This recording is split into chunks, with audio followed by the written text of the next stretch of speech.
The blue enriched LED light is the nutritional equivalent of basically refined wheat flour or sugar. If the government said, what's the cheapest way we could feed a bunch of slaves or servants or something?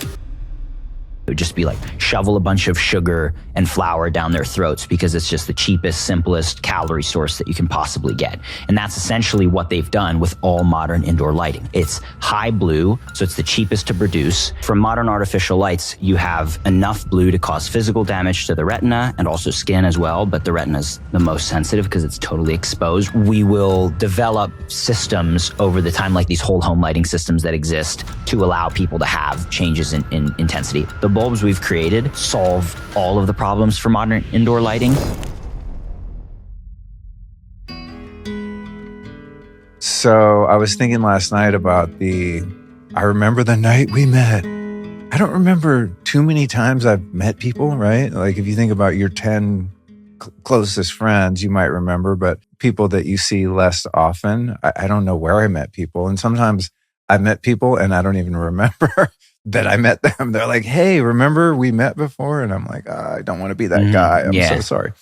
But I remember you, dude, because I mean, obviously a relationship blossomed out of it, but I was doing a talk. I used to do a lot of speaking, which I'm about to do again this coming year. I did a lot of talks in New York, and I'm speaking at Cat Beauty, which is like a little boutique kind of, natural skincare company and stuff, really beautiful boutique. I did my little talk, and then you were there, and afterward you come up to me, you're like, hey man, you started dropping all this circadian biology shit on me and stuff about EMS and blue light. And how old were you? 18? Yeah, 18. I just turned 18. Was that 2018? 2017. 17, okay, yeah. And I was just like, this kid's so fucking smart and cool. And then you were telling me earlier that I was asked, tell me about the glasses, because I forget how that happened. Yes, so this is my memory of the situation is I was saving my money after graduating high school that following summer to go and take a gap year, or at least a gap semester, go travel in Europe and everything. And I was landscaping, so I was pushing a lawnmower every day, maybe digging holes, cutting ivy and things like that. My ivy needs cutting. Yeah. I was using like a chainsaw thing to cut hedges, like a hedge cutter. One time I nicked, my leg, and I just got one of those. It's so rad. Yeah. But I'm afraid to get up on the hedges I need cut. The vines, are like almost 2.5 stories. Yeah, you have to be careful. And I'm scared to get on the ladder with that thing. Yeah, you got to be careful. I was doing that, and then the weight caught something, and I kind of nicked my thigh, and I'm lucky I didn't hit like a critical artery or something there, but I still have a little bit of a scar. But anyway, so one day I was listening to a podcast you did with Dr. Jack Kruse, who I was, following really closely at the time and learning a ton from, and appreciate his work a lot because it has spurred so much of this light focus in the entire health and wellness world. So at the time, though, the way I heard it was like, I don't think really many people understood the level at which Jack was able to communicate. I just don't think people were getting it. They still don't. Yeah, well, especially on Twitter. Fair. And so... Because the way he communicates is like, you're a fucking idiot. so basically... That's another conversation. Yeah. So I thought, it'd be great because I've been studying this work for a couple of years, and I went and read the books that, Jack is citing myself, and even talked to some of the experts themselves. Maybe I could, go on Luke's podcast and explain it in a way that it would make more sense to you and make more sense to your audience. And so then on that same episode, you advertised your little speaking gig you were doing up at Cat Beauty. And I was like, that sounds like I could maybe go up and pitch myself, because you're coming all the way from LA and I'm in Philly. So it's like a 2-hour drive from me. I'm not going to go all the way to LA. And my buddy Brian and I drove up, and we went and had all you can eat sushi. And then we showed up at your event and listened, and it was a great talk. And then, I remember standing out on the sidewalk and trying to basically pitch you on having me on your podcast. But then you asked me, I think even before I could, you asked me where we got these cool glasses, me and my friend. And we had them custom tinted. And I remember in the following weeks trying to email connect you at the tinting company, and it was a huge pain. I think you were like, dude, this is kind of complicated. And then I had seen an article in the quantum biology Facebook groups of how to tint your own lenses, which most people weren't going to do, but I could do because I was a high schooler, finished high school, had free time.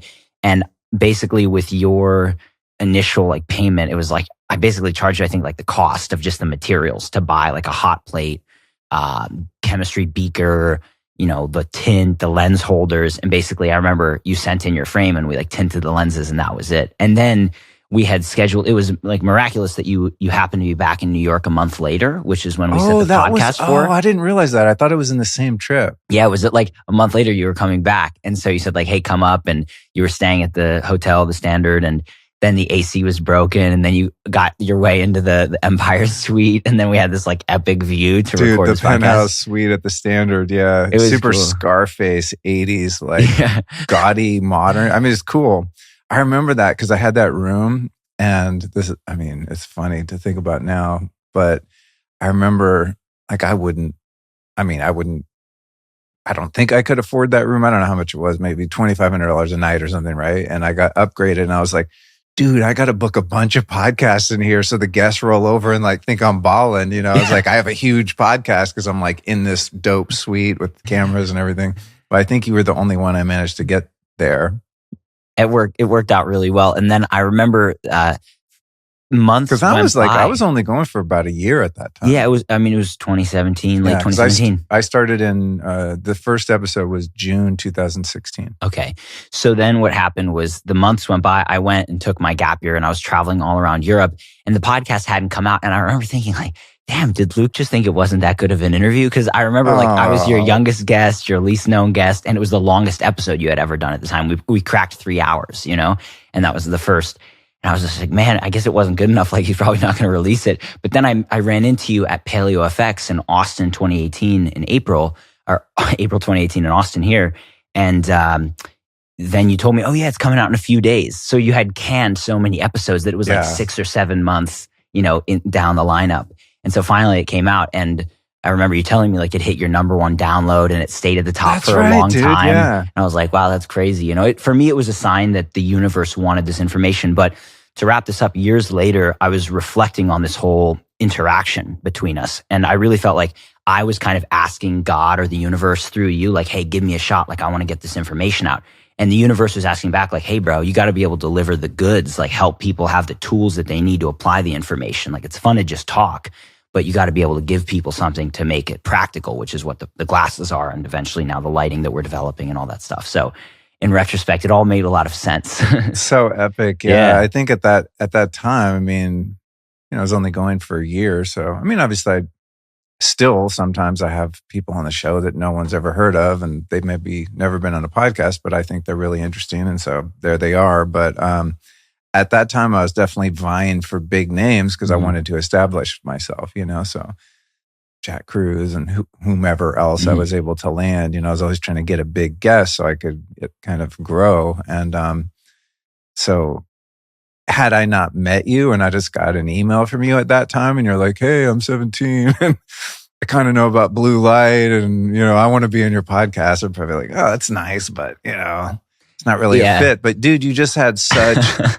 You were so confident, I think that's such a huge part of success is just self-worth, self-esteem, believing in yourself. You weren't, you weren't like shoegazing and being all insecure. You were like, bro, I should be on your podcast, but not in an arrogant way either, because some people are like that. You were just humble, but confident, right? And you just had such as you said, a way of breaking down ideas that are really complex for me even. I don't understand what the hell Jack Cruz is talking about half the time, but he sounds right a lot of the time. So I want to know. Yeah, I think he is. But how do I actually apply it in my daily life? And those glasses that you speak of, I don't wear sunglasses, obviously. Who does? No. But even at the time, I bought these sunglasses and I still didn't really wear them, but they were really cool frames. Oh man, these would be sick if they were blue blockers. And those ones that you made for me, I wore for years. I think I still have them somewhere. Yeah, I need to buy them from you and frame them. They're the first pair of raw optics. So we got to save them. And now you have like a real company. And then for context, my company, I was going to point to these, but these are a prototype. My blue blocking eyewear company, Gilded, that is like company. I don't do a lot with other than just sell a few frames, but in turn, just shows kind of, good faith and karma, after you were already well established and being highly successful with your brand, you're like, Luke, you should make your own blue blocking brand. I'll hook you up with my manufacturers. And I remember thinking at the time, like, oh, that's so cool. Many people have a competitive scarcity mindset. To many people, if I would have said to you, like, hey, I'm going to do my own blue blocking thing, if you were not you, you'd be like, oh, no, you don't want to do that. You know what I mean?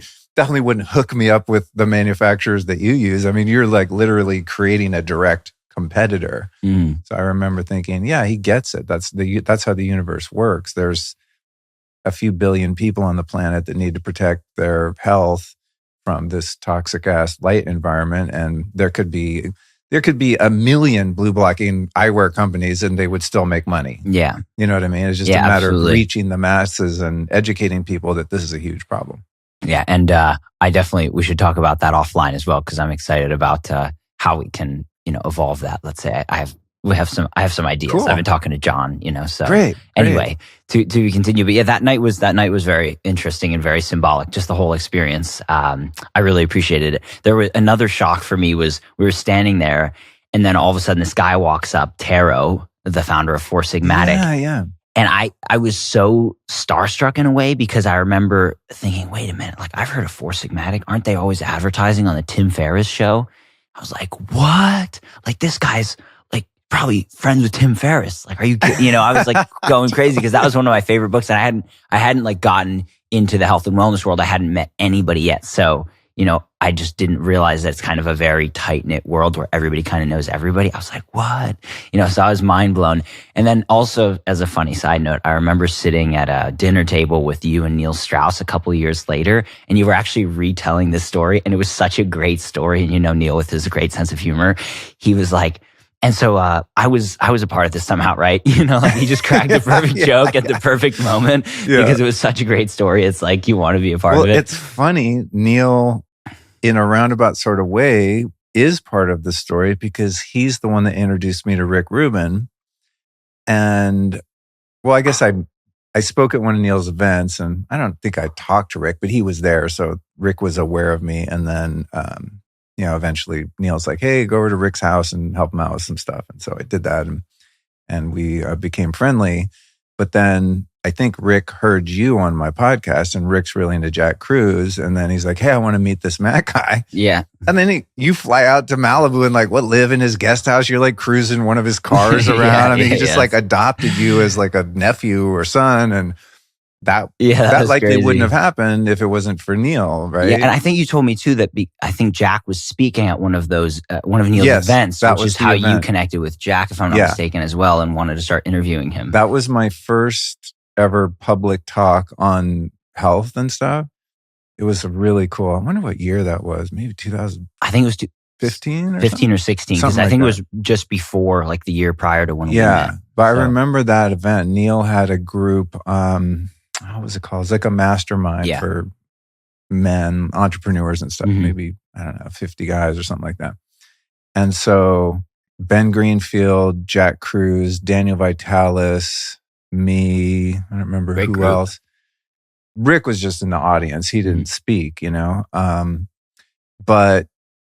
I remember I was just so nervous, dude, because Daniel Vitalis is like one of my heroes in this space. I listened to all his content. I used to go see him speak at these big events. Jack, Ben Greenfield. These are the people I was learning from, and I felt so inferior to them.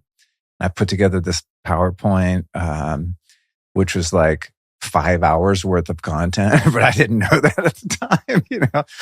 It's hard for me to create presentations that are, 45 minutes. Like what? I can't even introduce myself. But anyway, so I'm watching the speakers doing the talks, and I remember two things about that day that were so affirming, that really gave me confidence to continue on this path in the space that I'm in. One of them was, I think Jack was one of the last speakers. When he was up on stage, how he is, right? He's very direct. He said something to the effect like, yeah, all you speakers that spoke today are full of shit. You don't know what you're talking about. The only two that made any sense were Daniel and Luke. I was like, what? It was like embarrassing, I was like, maybe I'm doing something right, because I really respected him. And then before that, right after my talk, Daniel came up to me. We'd met a few times. We were friendly, but, we weren't close. And I did my talk and, walked off the stage, and Daniel goes, "Come here, dude." He goes, "You could do this, like what I do. You can do this." And I was like, "What? Me?" I'm like, I worked in fashion. You know what I'm saying? Like, these are the people that I would go pay to see in my free time. And it was just it helped my confidence so much that two people I really respected, said, "Dude, you got this." And then funny thing was, despite how like insecure I was, I still got up and did the talk. It wasn't like it scared me from doing it. It was just, it took some courage to do it. Right. And it's full of dudes too. That are like highly successful, high performing people. It's not just like you going to speak at the local library, it's like, it's a tough crowd. You know what I mean? They're not easy to impress. And I remember when I did my talk, I got a standing ovation, which was I was the only one that got that. And I was like, what the hell? And then they asked me to come back and speak the second day because I couldn't finish my talk. And that day was like so meaningful to me, just in terms of my confidence and just inspiring me that I could, wow, maybe I could do something in this space instead of being, a bystander, right? I could be involved and do something. So I was a hugely, Neil and Daniel and Jack really are pivotal in my journey, just like, to some degree I was pivotal in yours by just saying, "Yeah, you seem super smart and you're a really cool guy. Let's do a podcast," Thanks, man. Yeah. It's also interesting for me to observe how, at that time, for example, bringing together a couple of health and wellness speakers like 2016, it's kind of a big deal to have that level of that level of people in the room, high caliber health and wellness. It feels like it was kind of an underground thing almost, like Rick's coming. Obviously, he and Neil are friends, and there's an opportunity to come and get involved. Now it's like this information is so much more mainstream. Yeah. And it's like these, what were formerly niche health and wellness people are now running companies that are multi-billion dollar, hundreds of million dollar companies, which have in some cases like sold to Kraft Foods or whatever, like Primal Kitchen, the avocado oil mayonnaise that Mark Sisson started. Now it's like in every Whole Foods, so this, what was once a niche is now kind of driving the mainstream of health and wellness. It's just cool to see how it's really evolved into pretty much mainstream now. Totally. Siete tortilla chips are like huge. They also just sold to some huge company like the grain-free tortilla chips. So yeah, it's cool stuff. It's amazing. That's one of the benefits of sharing information like we do here and many other podcasts and YouTube channels and whatnot is the public awareness creates demand, and that drives manufacturing up and drives prices down. So a lot of these, expensive supplements and devices and all this stuff that's like, I used to have to save up to buy is like buying I remember like that was probably the late 90s, saving up $1,000 to buy an organic latex mattress. It was like a huge deal to me. So I know like buying something for $1,000 is a massive investment for people. But what if the only mattresses in the world were all organic and healthy? They would be $200 and everyone would have one. You know what I mean? It's just the education and sharing the information is the key to that. So I too think it's a really positive thing. And there's a lot of bandwagon jumpers that create super shitty rip-off products that either don't do anything or they're actually bad for you. You know what I mean? So that's the thing. When there's a market that's created, there's also, there's the like moths to a flame for people that just want to make money without actually delivering any value, So anyway, let me tell everyone the show notes. This will be lukestory.com/Maruca, Maruca. Anything we talk about will be clickable there. I want to request, if you're watching this on YouTube, please smash the shit out of that subscribe button. I've really been working hard on the YouTube channel lately, improving the quality of the video. We've been cutting some trailers so you can kind of see what the episode's about without having to sit there for 3 hours to find out. So please, continue to support us over on YouTube. All right, let me ask you something really quick. Are you feeling irritable or anxious? And does your sleep quality suck? Well, those symptoms might not be psychological. They could actually be chemical. Along with muscle twitches, cramps, and bad digestion, they are classic signs of magnesium deficiency. But it's not just you, my friend. 4 out of 5 Americans aren't getting enough. And that's a core building block of health that's totally missing. Because magnesium plays a role in over 600 biochemical reactions: energy, stress, muscle function, sleep, and tons more. Personally, I didn't realize how smoked my magnesium levels were until I started taking Magnesium Breakthrough from Bioptimizers. And right away, I noticed my sleep and stress resilience improve dramatically. And I'd really never seen those effects from other magnesium supplements I'd taken over the years. I later learned that's because most magnesium supplements only contain 1 or 2 cheap forms your body can barely use. Well, Magnesium Breakthrough is quite different. It's the only full spectrum formula with all 7 forms your body can actually absorb. And that, my friends, is the difference between expensive pee and a real upgrade to your nervous system. So to get yourself dialed in, head over to buyoptimizers.com/Luke and use the code Luke15 to save 15%. And with a 365-day money-back guarantee, you owe it to your body and mind to try Magnesium Breakthrough and feel the difference for yourself. So again, hit up buyoptimizers.com/Luke, and that code Luke15 will get you your discount. Let's talk about today light. I know we've done that before, but the public awareness around light toxicity, thankfully, is growing. To me, light and EMF would be my top 2. Maybe add water in there. Water quality, I think, is something that many people ignore. And we're made out of water, so it's really important. I've been talking about that for ages. But the light thing, there's still obviously so many people that don't understand. I mean, you just drive around at night and look at the lights on cars. You go into any big box store. I mean, I'm like getting vertigo in there from the light. It's just, once you get used to our circadian rhythm, lighting life, then you really start to notice. That's what's happened to me over the years. It's kind of like when you don't wear cologne or perfume or use any synthetic fragrances in your house, soaps, cleaning products, etc., and then you go somewhere where it has that smell. Like sometimes we'll check into an Airbnb and they have those Glade air fresheners plugged in, and I walk in, I'm just like instant headache. I want to puke. I'm like, people live in this shit.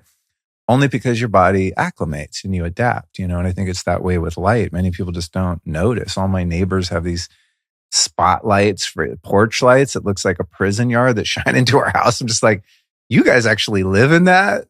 But they just don't know. So they don't, they don't make changes like that. So even though a lot of people listening to this show are probably aware of it, I would like you in the gift that you have to, I don't even know where to start, but just what is the issue with light and why is it so important? So, yeah, you have a lot of great points here.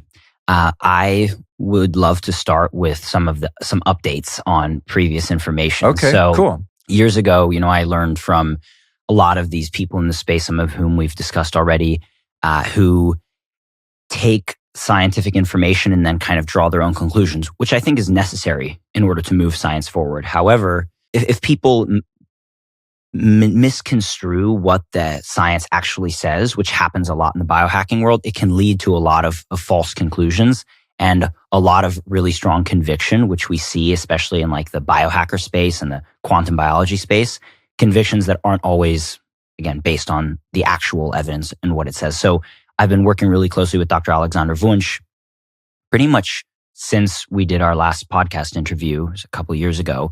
And my perspective on sunlight and even sunglasses and blue light has changed quite a bit. And I think for the better, definitely towards a more nuanced understanding of light. And so one of the most significant changes in my understanding is, for example, starting with blue light. When we look at blue light, it's not just like all blue light is the same.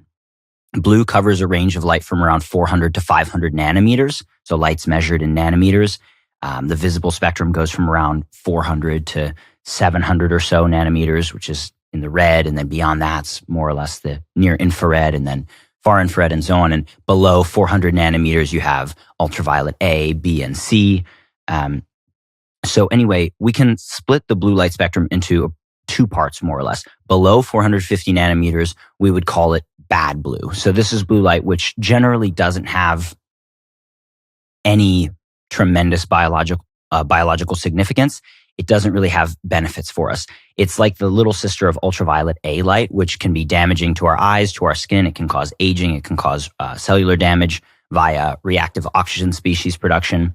So this is blue light that's generally not conferring benefits to us in general.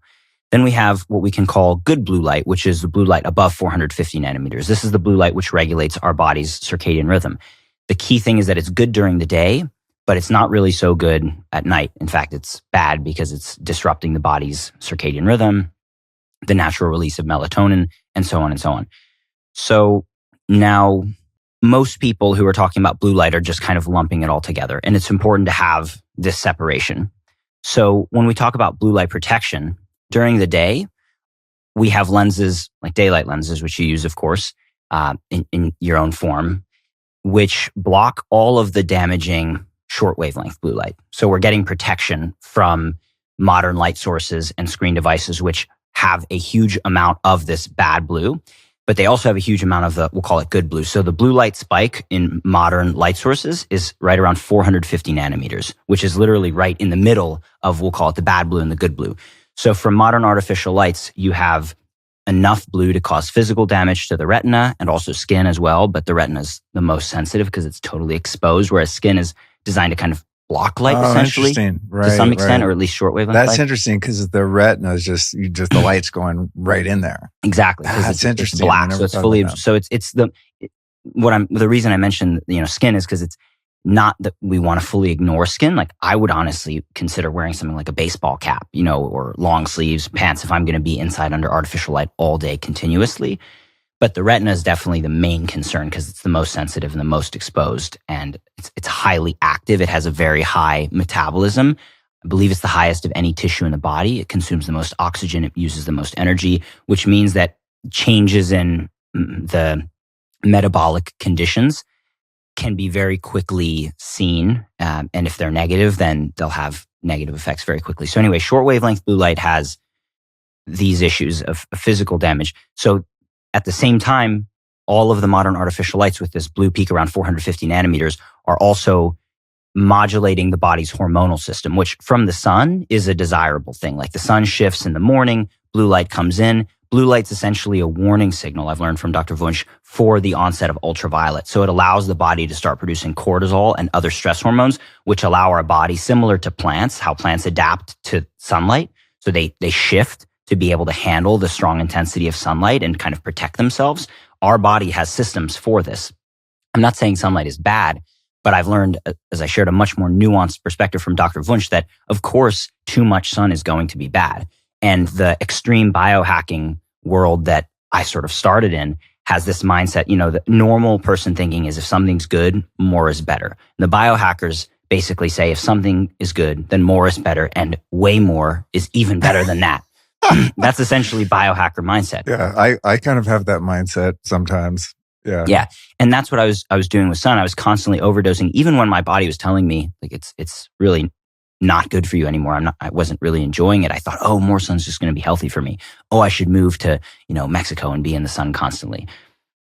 I'm not telling people to avoid sun. See, people, I would say simple-minded people obviously really like to jump to black or white conclusions because it's easy for them to understand. So he's not saying the sun is the greatest thing ever that you should overdose on constantly. Then he's saying the sun is bad. It's not like that. So Dr. Wunsch explains how in everything there's the thesis, the antithesis, and then the synthesis somewhere in the middle. And I feel that I've come closer to at least the synthesis of sunlight, which is that it's crucial for health. It's essential for optimal health at the right time and the right dose, which is the key. Too much sun is going to be harmful, though, and that's not ideal. And it can cause all sorts of damage, both to the skin, the eyes, but even to deeper systems if you are constantly overdosing. Then in the middle, it's about finding that balance. So anyway, back to this good blue light and bad blue light. When we're indoors and we're exposed to all of these modern artificial lights during the day, there's this unnatural overstimulation of that stress hormone system, cortisol, which when we're outdoors in the sun, there is ultraviolet light, which we want to be protecting from. So cortisol, for example, helps to actually reduce inflammation. Some of the other mineral corticoids in the body, which are a result of the activation of the circadian system, help to regulate fluid balance in different ways. So the way that the body is moving fluid between different parts of itself. So these are the things we're doing when we're preparing for sun exposure. When we're indoors, we don't actually need a lot of these systems in the same way. For example, cortisol also, it helps to move sugar into muscles so that we can do things physically. So it's glucocorticoid hormone. The question is, if you're sitting in an office all day, how much cortisol do you really need to move sugar to your muscles to be physically active? Like, not much, because you're usually sitting around doing nothing when we're inside. So people are always saying sitting is the new smoking, sitting is the new smoking. Well, it looks more and more like it's not sitting that's so bad, but it's sitting under artificial lights, which jack up our cortisol levels, make us more stressed when we're not actually using all that sugar. So just being under blue light, and Dr. Jack Kruse and others have spoken about this, increases blood sugar because it's increasing cortisol. That's good if you're out doing stuff. You need that if you're moving. But if you're sitting around, it's like pushing against a closed system where the system kind of pushes back. And what happens is people end up overly stressed. Now, technically, anything that attempts to modify a biological process for a certain outcome is by definition a medical device. Now, of course, we have supplements and health drinks and blue light blocking glasses, which we have to disclaim. These statements have not been evaluated by the Food and Drug Administration so that you don't get into hot water with them, even if maybe they're trying to do certain things biologically. But all of these light sources pretty openly claim, especially this new concept of human-centric lighting, which is terrible for human health. They claim, and I'll explain why, but they claim that they're actually increasing productivity and so on. They're sort of openly sharing that they're medical devices without making the same disclaimers that other products are required to make, or going and actually getting tested and certified for safety and whatnot through the standard procedures that any other medical device would have to go through. So, for example, somebody who has high blood pressure, if they are exposed to this blue enriched light, which is designed to increase throughout the day and sort of jack up their stress hormones when they're not out physically doing things, they're going to have they can have serious health consequences as a result. Like it's literally a contraindication from a medical standpoint for somebody with high blood pressure or high stress to have an additional stressor added to their system, especially on a daily basis, day after day, week after week, month after month, year after year. And it's known already really well in the evidence that stress causes illnesses effectively. Like increased stress and regular chronic stress reduces immune function and leads to nearly every illness we have today. So, in a way, I've also addressed the question so many people have, which is, well, I get that blue light at night is a problem because it's disrupting my circadian rhythm and my sleep, but why would blue light during the day be a problem at all? And that's one of the main reasons, because when you're indoors, generally you're not that physically active. And so this blue light is creating cortisol or stimulating the production of cortisol, which we aren't really needing and using as when we're outside. Now, the other risk of modern artificial lighting that's worth mentioning, of course, and I know you already know this, but it's that it's totally devoid of near infrared. And speaking of water, which you mentioned before, and the work of Dr. Gerald Pollack and the fourth phase of water and how water in our cells is structured and whatnot, near infrared is so essential for our body to function optimally, to structure water, to make energy in our mitochondria, and not just energy. Many people in this health space don't even know that not only does the red and near infrared light increase energy production in the mitochondria, at the same time, it increases the production of melatonin, which is a key antioxidant, which isn't just associated with sleep. It's also just associated with maintaining balance in a way in cells. When I say maintaining balance, what I mean is fighting against the accumulation of reactive oxygen species and basically fighting against damage that builds up in the cells. So melatonin is constantly being produced in our cells, even during the day, under the influence of natural full spectrum daylight with deep red and near infrared light. So there are in vitro, like in glass, live analyses of cells where they tag the mitochondria of the cells with a certain red dye. And when you see this red dye, under the microscope, it means that there's a lot of mitochondrial activity. In other words, the cells are healthy, thriving, and producing energy. And they exposed these cells in the glass to 3 different conditions. One is near infrared light only. The second is blue light only. And the third is near infrared with blue light. So when you see the cells under the near infrared, you see they're active, thriving, the mitochondria are producing energy, they're lively and whatnot. Then when it's just blue light, the short wavelengths to these exposed cells, which aren't part of the greater organism, they just start basically breaking apart and dying. So their mitochondrial energy production is significantly challenged and reduced by this reactive oxygen species inducing blue light. And they're basically degrading and failing. When you add back the near infrared to the blue light, it almost looks like it's just near infrared. Like you don't even really realize that the blue light's there. So the near infrared has such a massive protective effect. And I can get this video and we can put it in the show notes or clips of it. But basically the point is near infrared has such a massive protective effect on mitochondria. And so people think, oh, like how bad could it really be to be under artificial light without all the near infrared? It's like, well, turns out it's really bad. Because when we're outdoors, we're always bathing in near infrared. 40% of sunlight is near infrared by itself. The other 60% is ultraviolet, red, orange, yellow, green, blue, and violet, and all the other colors. But just 40% is near infrared, which is critical, as I've mentioned now multiple times, for our cellular integrity and health and energy production and antioxidant production. So I think the best place to start when, you said, where do we even start about light? There's this, let's say, bad blue light, which is generally not desirable at all. There's good blue light, but it's only really good during the daytime, and it's only really good from the sun or when it's used properly.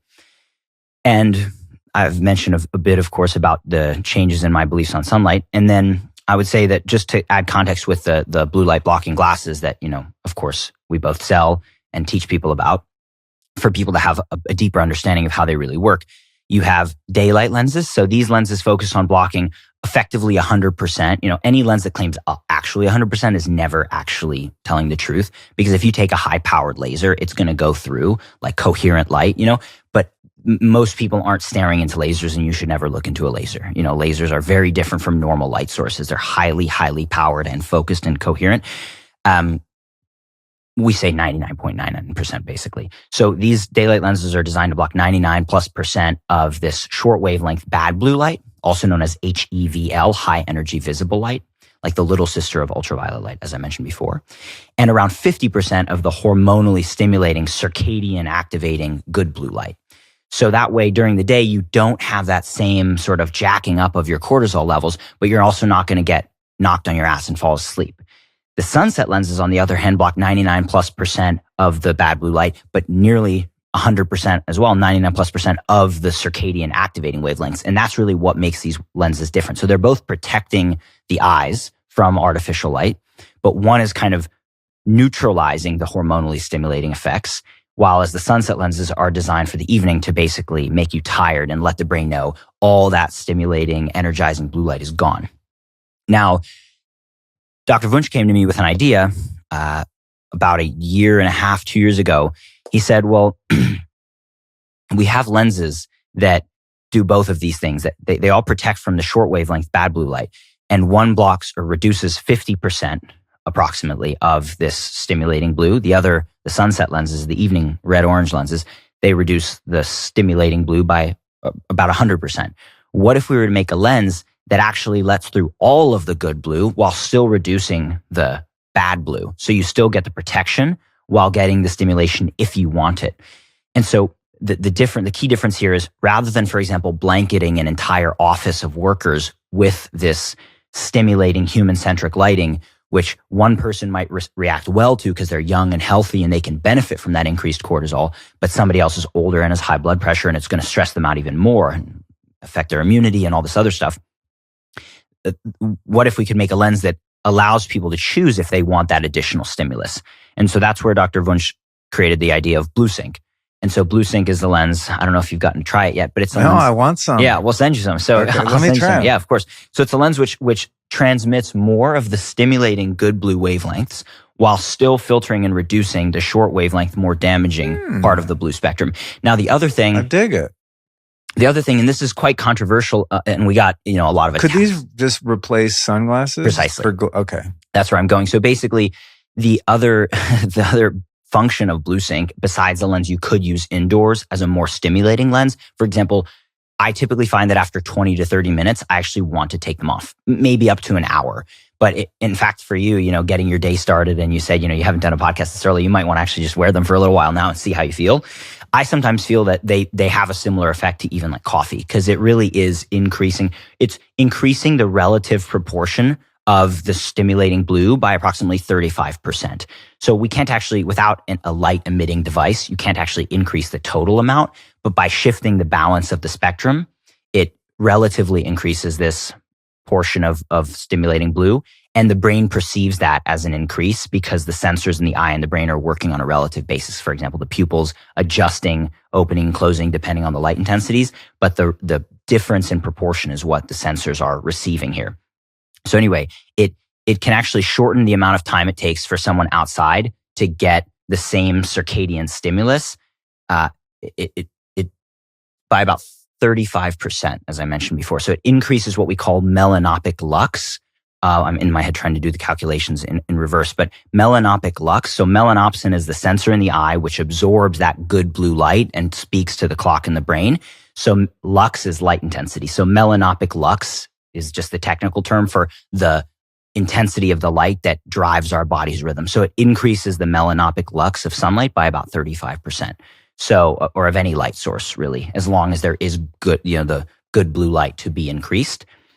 And again, I'm just have to caveat so people don't get this wrong. The good blue light is good during the day, but only if it's from the sun, and or if there's near infrared present to counterbalance the short wavelength damaging effects, or if the really short wavelength blue light is cut out. And that's what BlueSync does. So BlueSync reduces also the damaging bad blue, as I mentioned before.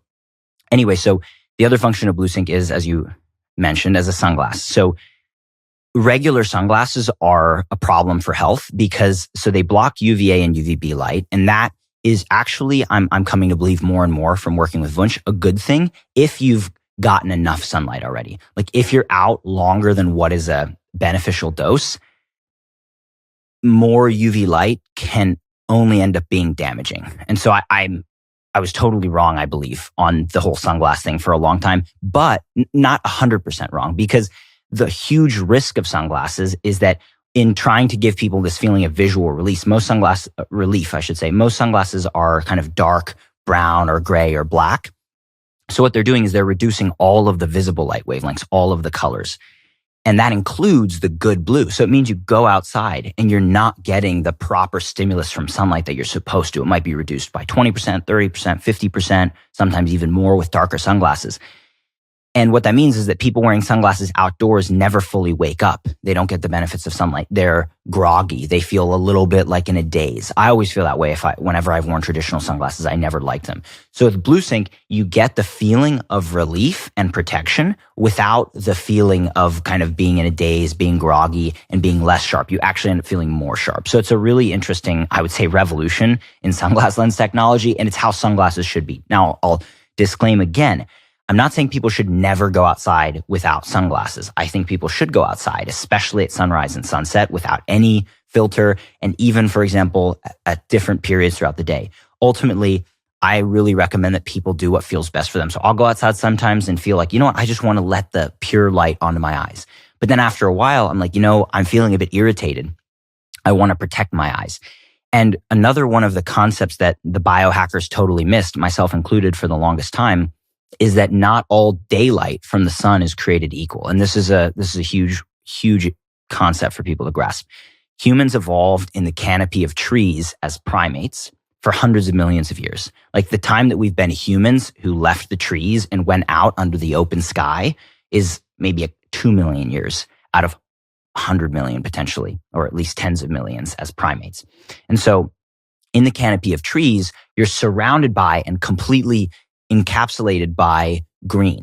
And it's not just any kind of green, it's living chlorophyll, which makes these plants green. And what chlorophyll does is it absorbs the short wavelength light, including UV light and including blue light. So any forest environment you go into, like your beautiful backyard with all of the green and largely protected from the open sky, doesn't have nearly as much blue light and short wavelength light, UV, blue, and so on, as any open sky environment, like a desert or the steppe kind of environment in nature. So we actually evolved, and the photosensitivity of our eye has a peak in the middle of the green light range, which indicates that our eyes and basically visual system evolved for the chlorophyll spectrum. Now, the other thing about chlorophyll is there's this beautiful effect called a near infrared plateau. So just like we breathe in oxygen and exhale CO2, and plants breathe in CO2 and then breathe out, let's say exhale oxygen, there's kind of this symbiosis between animals and plants. Well, the same thing appears in the light spectra. So basically they absorb the short wavelength light, which is more damaging and threatening to us, and use it for energy production in the form of their chlorophyll. Then they reflect healing near infrared. So there's this, like, if you look at the chlorophyll spectrum, and I'll also send this to you for the show notes, but there's this plateau where they're absorbing all the light and it goes just straight up, and they basically are emitting all of the healing near infrared, which is actually really good for our cells. And so just by, you've probably heard about forest bathing, the benefits. Yeah. Like really, when you go into a forest, and it blew my mind learning this from Dr. Wunsch, when you go into a forest, you're literally in a near infrared bath with a little peak of green light, which is balancing and calming, like kind of the heart chakra color. So you're in a near infrared plus green visible light bath, which is completely different from any open sky environment. And what I'm getting at here is that we really, if biohackers want to talk about the environment which we really evolved in, it was not under an open blue sky. It was under a green chlorophyll canopy. And that means less short wavelength light, UVA, UVB, blue, and so on, and significantly more of the deep red and near infrared. And so basically, BlueSync doesn't put you in a forest, but it basically works on a similar principle that we don't want to have excessive amounts of short wavelength light because it's damaging, it is aging, it can cause sunburn in excess. Again, a little bit is essential, and we'll talk about that as well. But we do want to let through the good stimulating blue so people can get these effects. And it also, unlike a lot of sunglasses, all of our lenses are designed to transmit the beneficial near infrared. So you can also get those benefits. So it's really what sunglasses should be. And honestly, I believe that all sunglass companies are going to follow what we're doing very soon. So that's the deal with BlueSync. Dude. Yeah. So it's the best product. I was thinking about something when you were talking about sun and if some is good, max is better. This is the first time I've ever seen you, I think, at least in many years, where you don't have like peeling skin. Yeah, it's crazy. Yeah, I was overdosing for so many years, and I definitely, I'm sure I damaged my skin. So now I'm diligently utilizing near infrared and red light therapy to kind of heal my skin and try to make it healthier, let's say.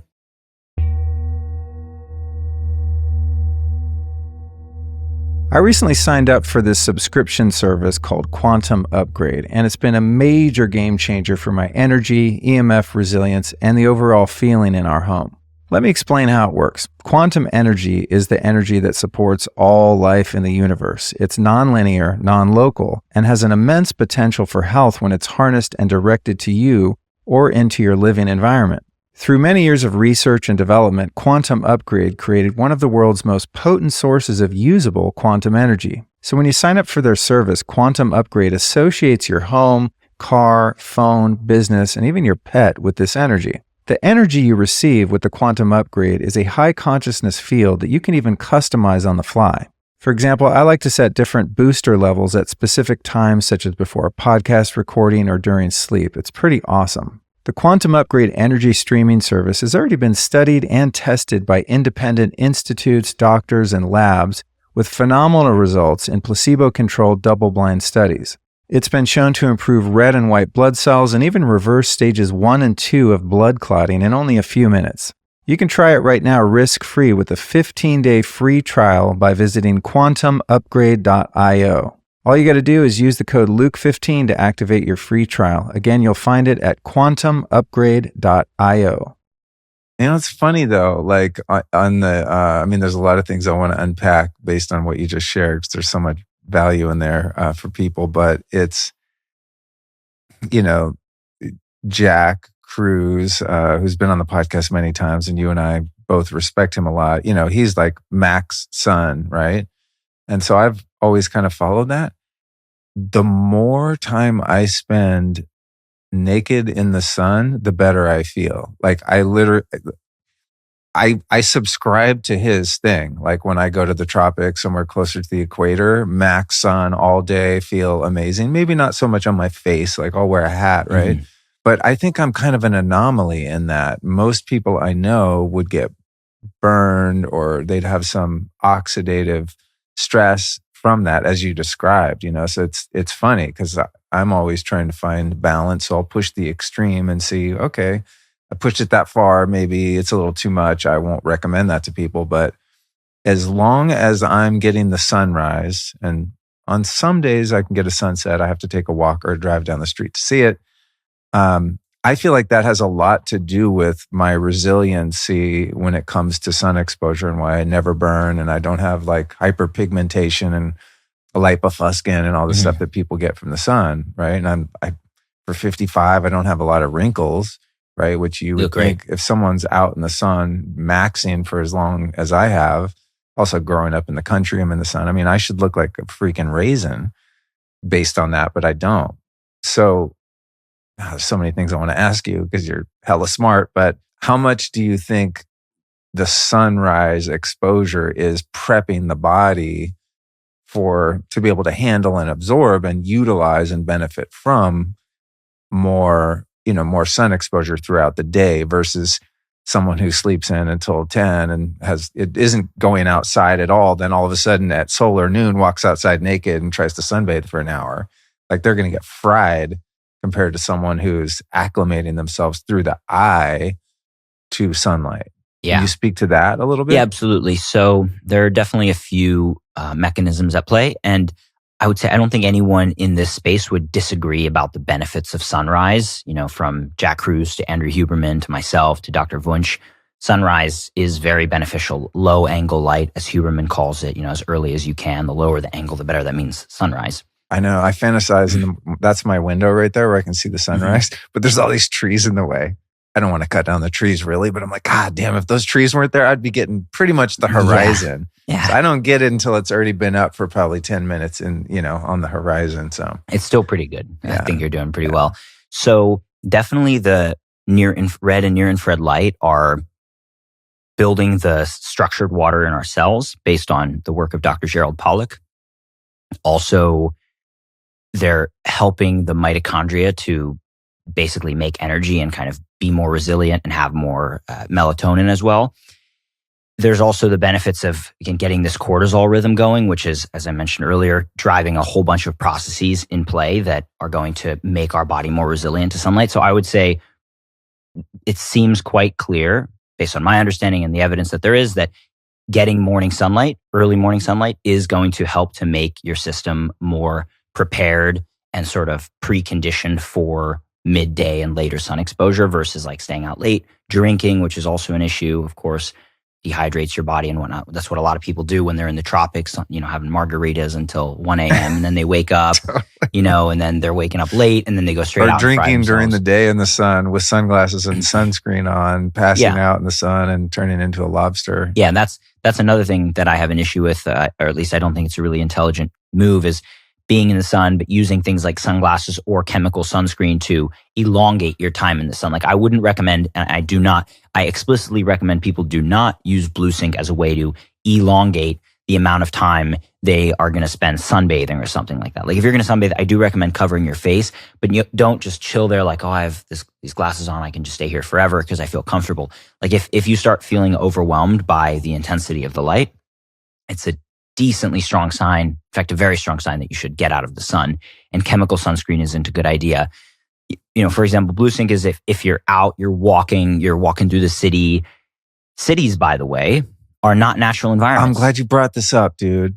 I was thinking about this the other day, and when you mentioned the tree canopy in our evolution, dude, I mean, if you're out in a paved world, and with building, skyscrapers that are all glass. Asphalt, glass, metal, and concrete all do the opposite of the forest spectrum. They absorb the short or the longer wavelength healing light, which is the near infrared and so on, and they reflect more of the short wavelength UV light. So any city environment is far more toxic for human cells, which is another recommendation or reason to use something like Blue Sync and some kind of maybe mineral sunscreen if you're going to be under this light for extended periods of time. It's something for people to really think about. I would say the biggest takeaway is go back to nature, be in the forest. I was so shocked when I first learned this. I had my spectrometer. We should go outside after we're done and I'll just show you. But literally, I was standing at the Palmer Event Center in Austin at the Health Optimization Summit. Shout out Tim Gray, our buddy, that runs this great event. So I literally stood on the asphalt at the front driveway and pointed my spectrometer kind of straight out and down a little bit this way and saw the light spectrum with a huge amount of UV and blue and then, still a good amount of red and near infrared. And then I literally just turned my body and pointed to that big grass field, and actually the tree canopy, because you have to go a little further back to the open grass. But there was a canopy of trees and basically a shaded area. And I pointed that way into the shade of the trees, not just of the building, but of the chlorophyll. And it was literally, very low ultraviolet and blue, some more green, and then a huge dose of near infrared. That's just wild. By turning my body the other direction. So cities are not really a healthy environment to be in from a lighting perspective. And it makes sense that, when I walk around a city, like I don't feel at ease and at peace a lot of the time. But one of my favorite cities is London, for example, because they have these tree-lined streets, especially those areas, or the parks. Yeah. Then I feel at peace. And it makes perfect sense. Literally, it's so simple. When you're in a city, you're getting a huge increase in the stimulating blue light and other short wavelengths, which are both physically damaging and aggressive, and the cortisol, which is super high, or the stimulating blue, which stimulates cortisol to help protect our body from these shorter wavelengths, but it's going to make you feel stressed.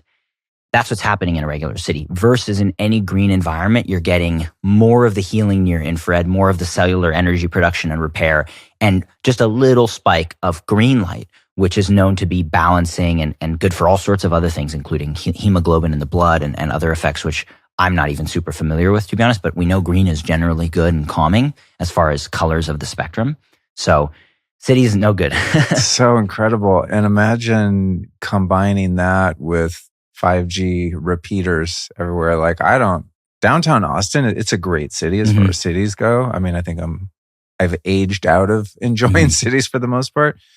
But out where we live in the boonies, there's no good food. There's nothing to do. So if you want some culture, music, food, you got to go downtown. It's like, I don't like going down there just because they got 5G towers everywhere in downtown Austin. And they're like 30 feet above your head, like right next to a restaurant, right next to a hotel room. It's insane. And my background with, getting radiation poisoning from that shit. It's just crazy. So you're walking around in this insane millimeter wave and all of the other spectrums from cell towers that are outside of the city. And you're getting this light thing. It's just like, God, why does cities suck so bad? I should go and film with my spectrometer around cities around midday or just any time in the day and show how it changes from, a green environment. But for example, when I go walking through Austin, my favorite place to be, and it always was before I knew this, was that beautiful trail right along the riverside, and it's green and it's shaded, you're under the canopy and it's so calming. Even just going out under the open sky, even on a grassy field, that's still better than being in a city because the grass is still helping the situation. But imagine the difference between standing in a parking lot on a hot sunny day and on a beautiful grassy meadow. It's still a huge difference, right? Totally. The best environment though is to be under a canopy from a protection standpoint. That doesn't mean never go and sunbathe in direct sunlight. And you made a great point, which is worth addressing about, how much sun people can tolerate.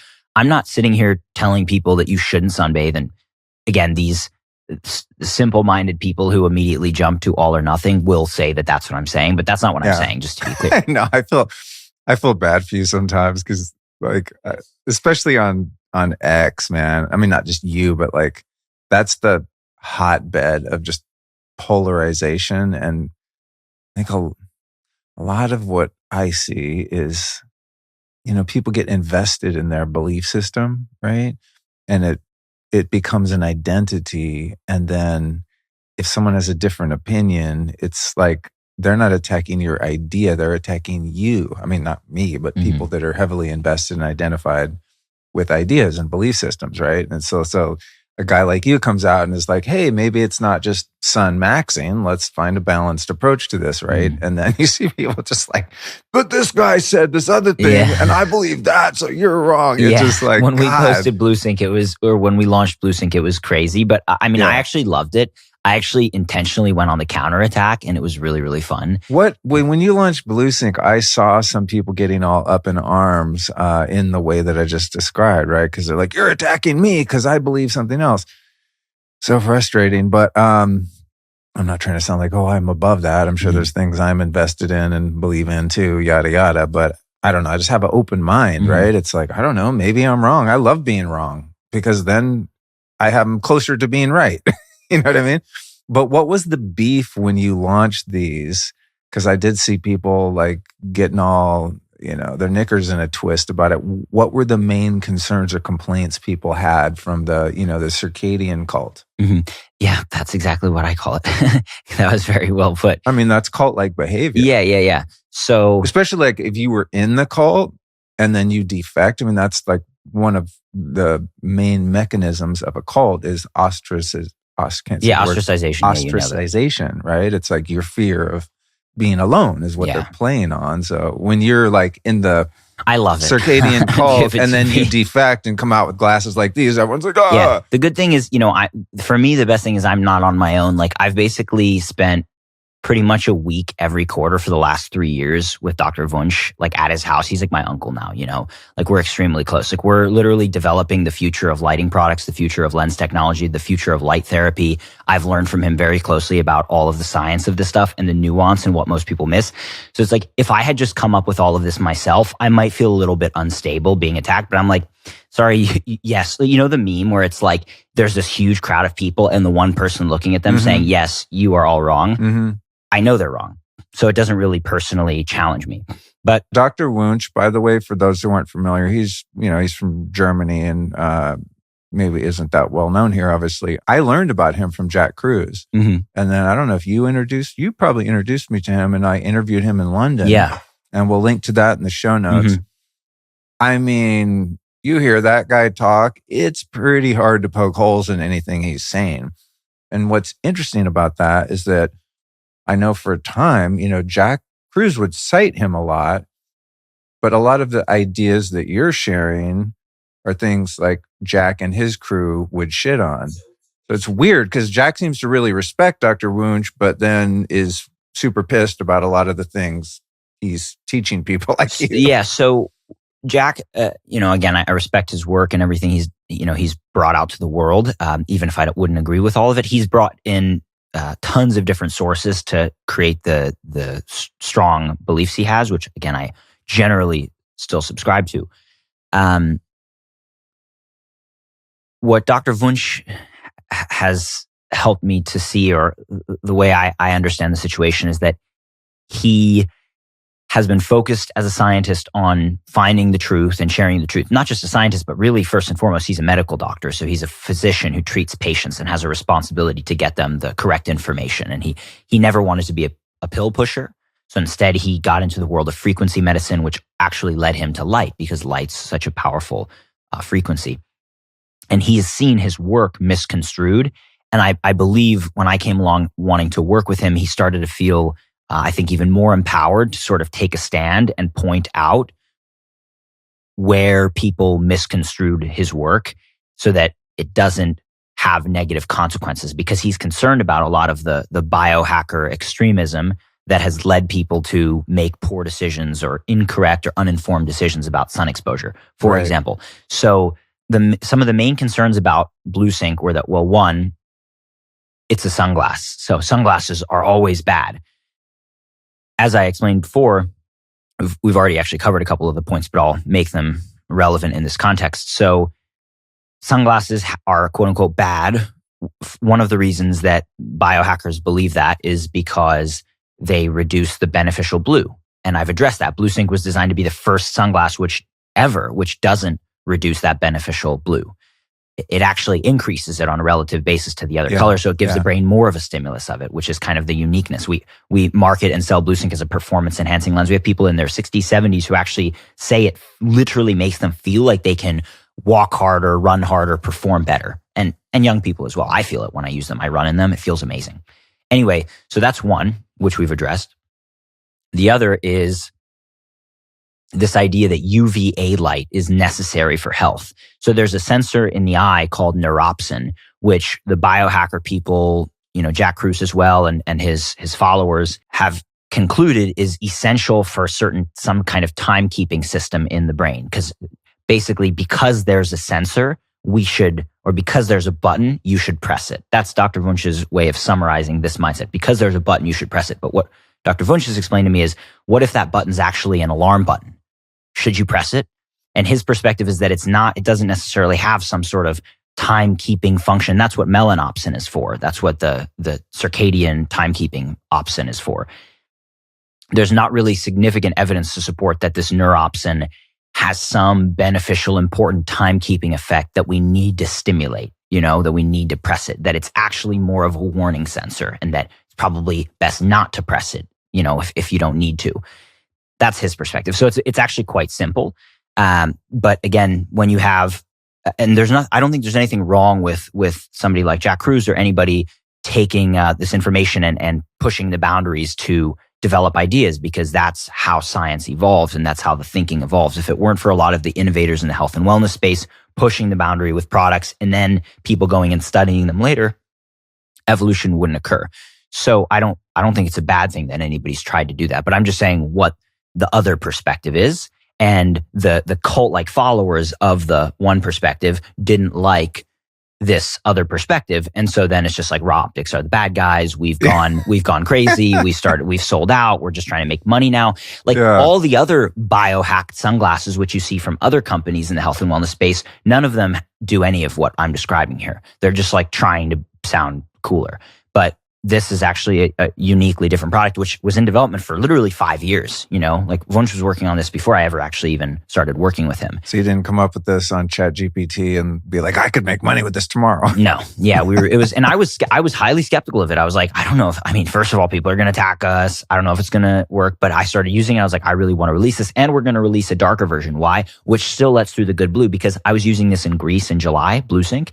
And it's a category 1, so it's kind of like a very gentle sunglass, like for, less high intensity sunlight conditions. But if you're in, Greece, Paros, or some island in July, the sun is really strong. Or snow. Exactly. Glare is brutal. I mean, even though I'm pretty acclimated to sun, if I'm in a high glare, I don't go in the snow very often, but out on water, out on a lake, on the ocean, on the beach, a lot of reflective stuff, cities, as you said. Mm-hmm. I'd feel like I don't wear sunglasses, but I would wear these. Yeah.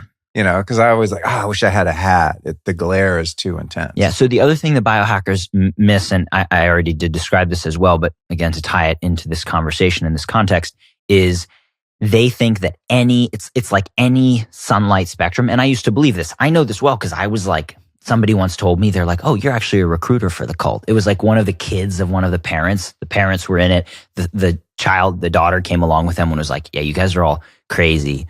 And she was like, actually, you're a recruiter. I was like, what? Funny. It was hilarious. She's like, I've studied cults. Like, so I know the other perspective decently well, I think. And it's that any pure, unfiltered sunlight spectrum is perfect, and it should never be touched, and it should never be modified. It's the healing sun. And I, to some extent, still believe that. Like, I'm a big fan of sunbathing. I really am. I recommend people sunbathe, just not in excess. The dose makes the poison. That's the classic line in medicine. So the extreme circadian cult biohackers failed to realize that there's a difference between the spectrum in which we evolved, the chlorophyll-dominated forest canopy or jungle canopy spectrum, compared to an open sky, which is, again, like a desert or the steppe, or now modern cities, with a significantly higher ratio of short wavelength light to long wavelength light compared to the forest spectrum. Like, it's basically even or a little more short wavelength to long wavelength light if you look at a city or open sky. Whereas in the forest canopy where we evolved, it's like, let's say 20% short wavelength to long wavelength. There's significantly more longer wavelength healing light. Yeah. So basically that's one of the main That's one of the main, one of the other misconceptions that the biohackers have. They think that it's all basically the same, and just understanding that proves that it's not the same. And BlueSync's working on the principle that when we're in that non-natural environment, we actually do want to protect ourselves and balance the spectrum more towards the longer wavelength light. Epic. Being an entrepreneur comes with a lot of freedom, but it also means you're always on. And being always on totally sucks for sleep. You know, that mental loop, one last email, tomorrow's to-do list, all that noise used to really keep me from winding down night after night. And then I discovered something awesome, like I tend to do. It's called Apollo Neuro. Now, it's not just a wearable. It's like a personal trainer for your nervous system. All you do is just strap it on your wrist or ankle, and it immediately starts sending soothing micro vibrations that signal your body. It's time to downshift from stress and relax. With consistent use, people who use Apollo are seeing crazy results, like 19% more deep sleep, 14% more REM, and an 11% boost in HRV. Going full throttle at work is one thing, and that's fine. But if you want lasting productivity, you need the foundation of deep, consistent sleep. And that right there is exactly what Apollo delivers. For a limited time, you can visit apolloneuro.com/Luke and use the code Luke to get $90 off. And now with Smart Vibes AI, Apollo can even sense when you begin to stir in the night and gently nudge you back to sleep, giving you up to an extra hour of solid rest. So get clicking over to apolloneuro.com/Luke and save $90 on the Apollo wearable and Smart Vibes bundle with the code Luke. So I'd say basically that's the third misconception, is that all outdoor unfiltered sunlight spectra are the exact same when they're actually not. And the one we evolved in is actually predominated by the more healing, regenerative, longer wavelength range of light, the deep red and near infrared, which is what we see in the forest spectrum. And the environments which most people are exposed to today, both the indoor environments we're living in under artificial lights and even the outdoor environments, the open sky areas and cities, are not exactly what we evolved in. And for this reason, it can make a lot of sense, especially when people are exposed to those environments for extended periods, to protect themselves from that excess short wavelength light and kind of shift the balance of the spectrum. That's really what BlueSync does, with the caveat that it does let through the good circadian blue to give that stimulating effect. We could create a greenish lens, which maybe we will, could be coming, which has more of that balancing effect in the middle for when you're outdoors. So that's where BlueSync comes in. And to tie this to another point you made, which we didn't close, I wouldn't recommend that if somebody wants to get more sun and feels good like you do, or like Rick does, Rick thrives in more sun. He's told me that he loves to get more sun and get that tan going. I would not discourage them from doing that. Like this isn't, you should do this, you should do that. It's just, hey people, especially if you're white, light Irish like me and other Northern European people, just be aware that going to Bali or Costa Rica and overdosing for days, weeks, months, years can have certain side effects and consequences. And just, buyer beware, caveat emptor. Just be careful and know that there are risks and that it's not always more is better.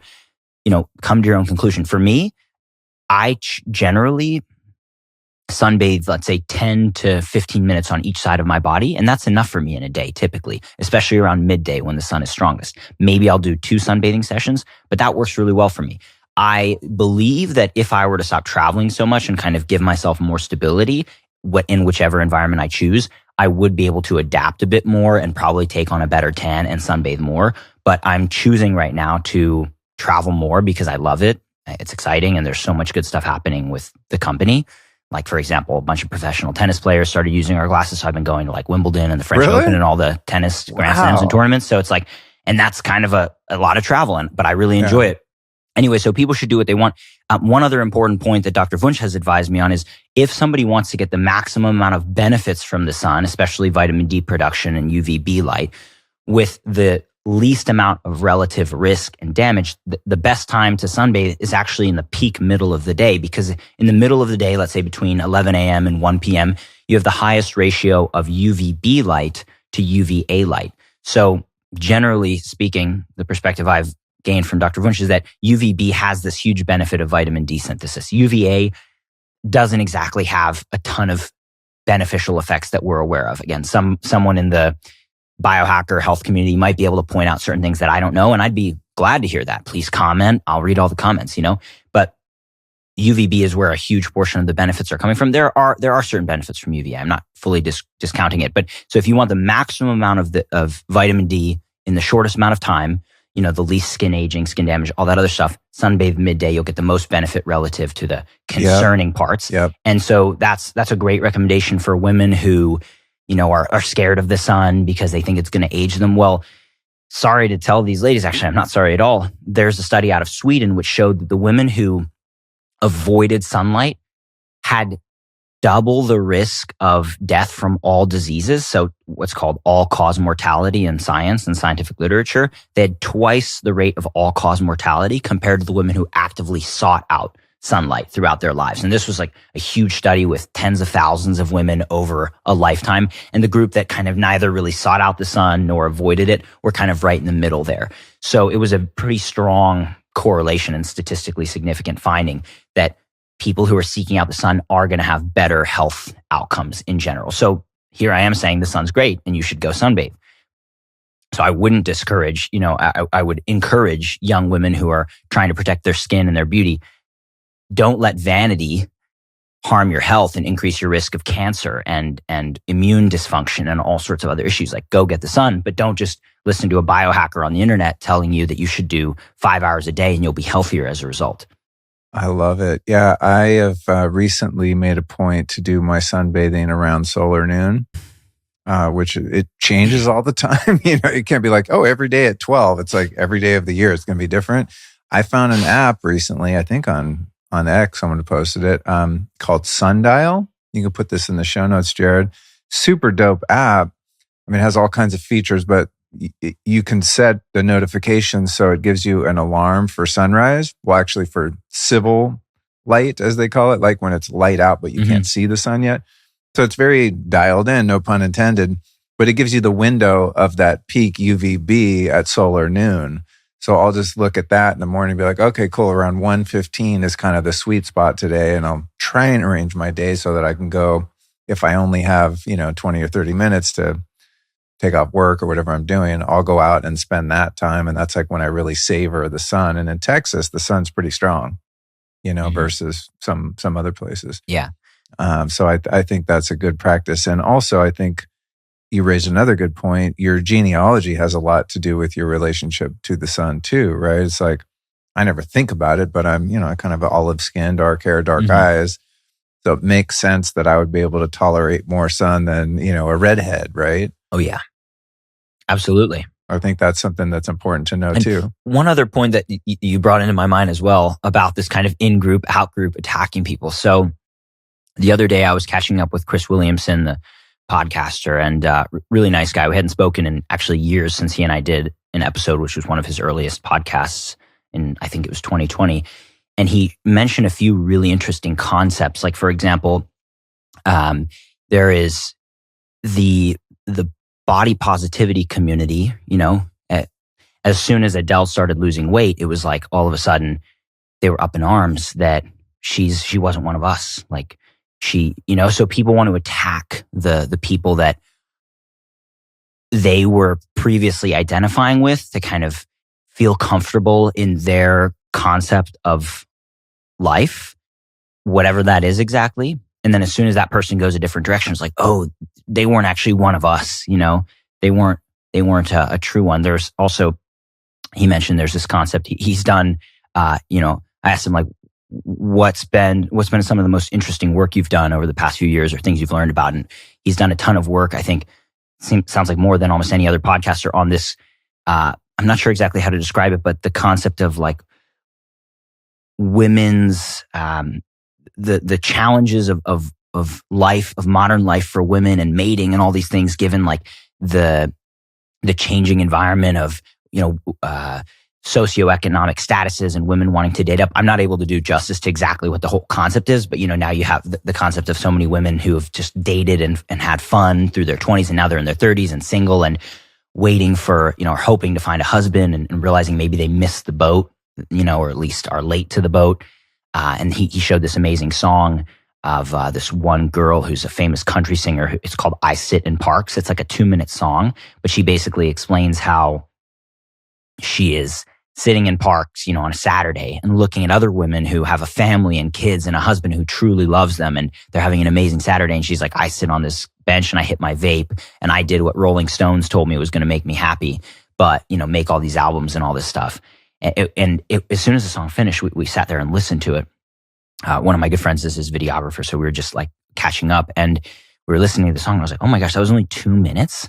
Like that felt like a lifetime." And he said, rightfully so, a lot of full albums, don't say as much as this 2-minute song had to say.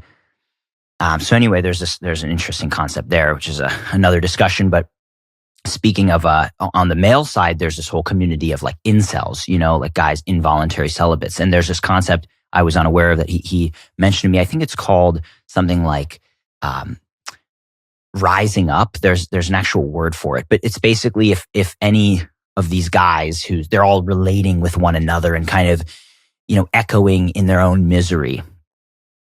And if one of them even posts or even like thinks, oh, that girl actually looked at me with interest, or, some, actually got a number, or somebody went on a date or something, had sex. It's like, oh, the mindset is, oh, he wasn't a true one of us, It's like they need, because, they need to like block that out, because if they didn't, then it would force them to reflect on themselves and see like, wow, I probably have the potential to do that too, which is way more uncomfortable than just saying like, no, he's not one of us. It's so much easier for the simple mind to get into this thesis, antithesis, rather than trying to find the synthesis in the middle. Yeah. But that's like what Jesus said, narrow is the gate and straight is the way which leadeth unto life, and few there be that find it. That's amazing. So, I love talking to you, dude. Or I love listening to you. I love listening to you and talking to you. Yeah, you have such a great mind. I like the way you think. Yeah, I think the principle that applies to me is open-mindedness, which is something I've studied and worked on. I'm just fascinated by it. And I think when I first became aware of that idea, I thought open-mindedness was limited to being receptive to new ideas, right? I'm open-minded, you tell me about this thing, I'll look into it, I'll consider it, right? Which is only 50% of open-mindedness. The other 50%, which I would argue is even more important, is the willingness to let go of previously held ideas. Right? Mind like water, where you're fluid, and then the person who's very mind identified or of the skeptic kind of persona will see that open-mindedness as gullibility and naivete. Oh, you just believe anything, right? No, that's where discernment comes in. As the regulator of the open mind. Discernment is like your heart and your gut, right? It's your intuition, your inner knowing. That's the best guide. The mind is retarded. I mean, it's like you're going to live your life by the dictates of the mind. The mind can't discern truth from falsehood. Literally. It's impossible. That's the major human failing is the mind, and that we can't tell if something's true or not. But the gut knows, So this idea that you're raising of, the cult and people leaving the cult and being attacked and you're not allowed to change your mind is really, it's one of our greatest limitations, I think, as a species, of not being able to change our mind and not being able to get out of our comfort zone, to let go of ideas that we're attached to, and also, of course, to let new ideas in. I just think it's so much more fun to be open-minded. It's like, is it more fun to know or to wonder? Wonder's a lot more fun. I agree. I mean, that's why I enjoy my job after doing this for almost 10 years. I mean, thousands of hours of these conversations. It's just, I think I know some stuff and I know some stuff, but then I have to unlearn. Like my friend Cal has a podcast called The Great Unlearn. Yeah. I was with him last night and he always wears his own shirt. It says unlearn. I'm like, that's an important message. Our culture is so focused on learning and the acquisition of information and knowledge, and less so upon the wisdom. And wisdom is derived from 50% of what you unlearn, right? Like that's how you become more wise, by admitting that you were wrong. Yeah, I think it's fun to be that way. I love it. It feels more liberating to just be malleable. Yeah, I don't know why more people aren't like this. I would I haven't thought about that so much, but maybe it's this sort of simplicity we've been getting at. The classic quote is from Aristotle. It's the mark of an educated mind is to be able to entertain an idea without accepting it or denying it, I guess I would add. Yeah. But I put that quote in my book. Mm-hmm. I ended up deleting it because I had to cut words, but I had that in there because I love that too. Yeah. I feel that way in, for example, in business or just in conversations with friends. Like when I'm, for example, texting somebody or speaking to somebody about an idea, people always seem to get the idea that whatever it is that I'm sharing, I am super strongly attached to. And I don't understand why. It's like, I'm just basically not necessarily playing the devil's advocate. I'm just playing the advocate of this idea in this moment. And people get all defensive as if it's like, I am gung ho that this is the truth. And I was just on a team call with my team yesterday, and we were talking about one thing, and I went full circle. We had this, we're talking about like, how are we going to display the pricing? We're bringing our glasses into some Sun Life organic stores all around the country. So I'm very excited about that. Shout out Khalil, the guy. And we're talking about how are we going to display the pricing? It's like, are we going to use these little gold, like kind of at a Rolex store where they display the prices on like a little plaque or like gold lettering thing sitting on the display case on the shelf? Or are we going to put like a little, ball clasp metal tag around each one with the pricing there? And I went full circle. At first I was like, yeah, what if somebody bumps the case and then the little price things move and they have to reset it and they have to look at the price sheet to know which one had which price, because the store people, they're not necessarily going to remember. It's like, that seems complicated. But then, so I went all the way through. I was like, okay, yeah, the tag, I walked past the Ray-Ban store, at the shopping complex where Sun Life Organics is in Austin. I saw how they do it. They have these little paper tags. And I was thinking, yeah, I feel like that feels cheaper to me. So I'd rather use the metal ball and clasp tag like a Rolex might have on it or something like that. Yeah, but then that kind of creates a visual disturbance when you look at the display case and you see these beautiful glasses, you see a tag hang. It makes it more commercial, versus these little price things. So I went like full circle. And surely in the moment, everybody thought I was like the advocate for this other approach, not the little letters, but the ball and clasp metal tag thing. And by the end, I was like, you know what? Actually, yeah, I think the where we started, the little metal numbers is the best approach just to start, and let's see how it goes. And I went full circle, and I was thinking, if anybody like didn't know me, or even if they know me, they probably think I'm like crazy because I go full circle. But it's like, I fully take on the other idea to try to see if it makes sense to me, and I'm fully willing to let it go.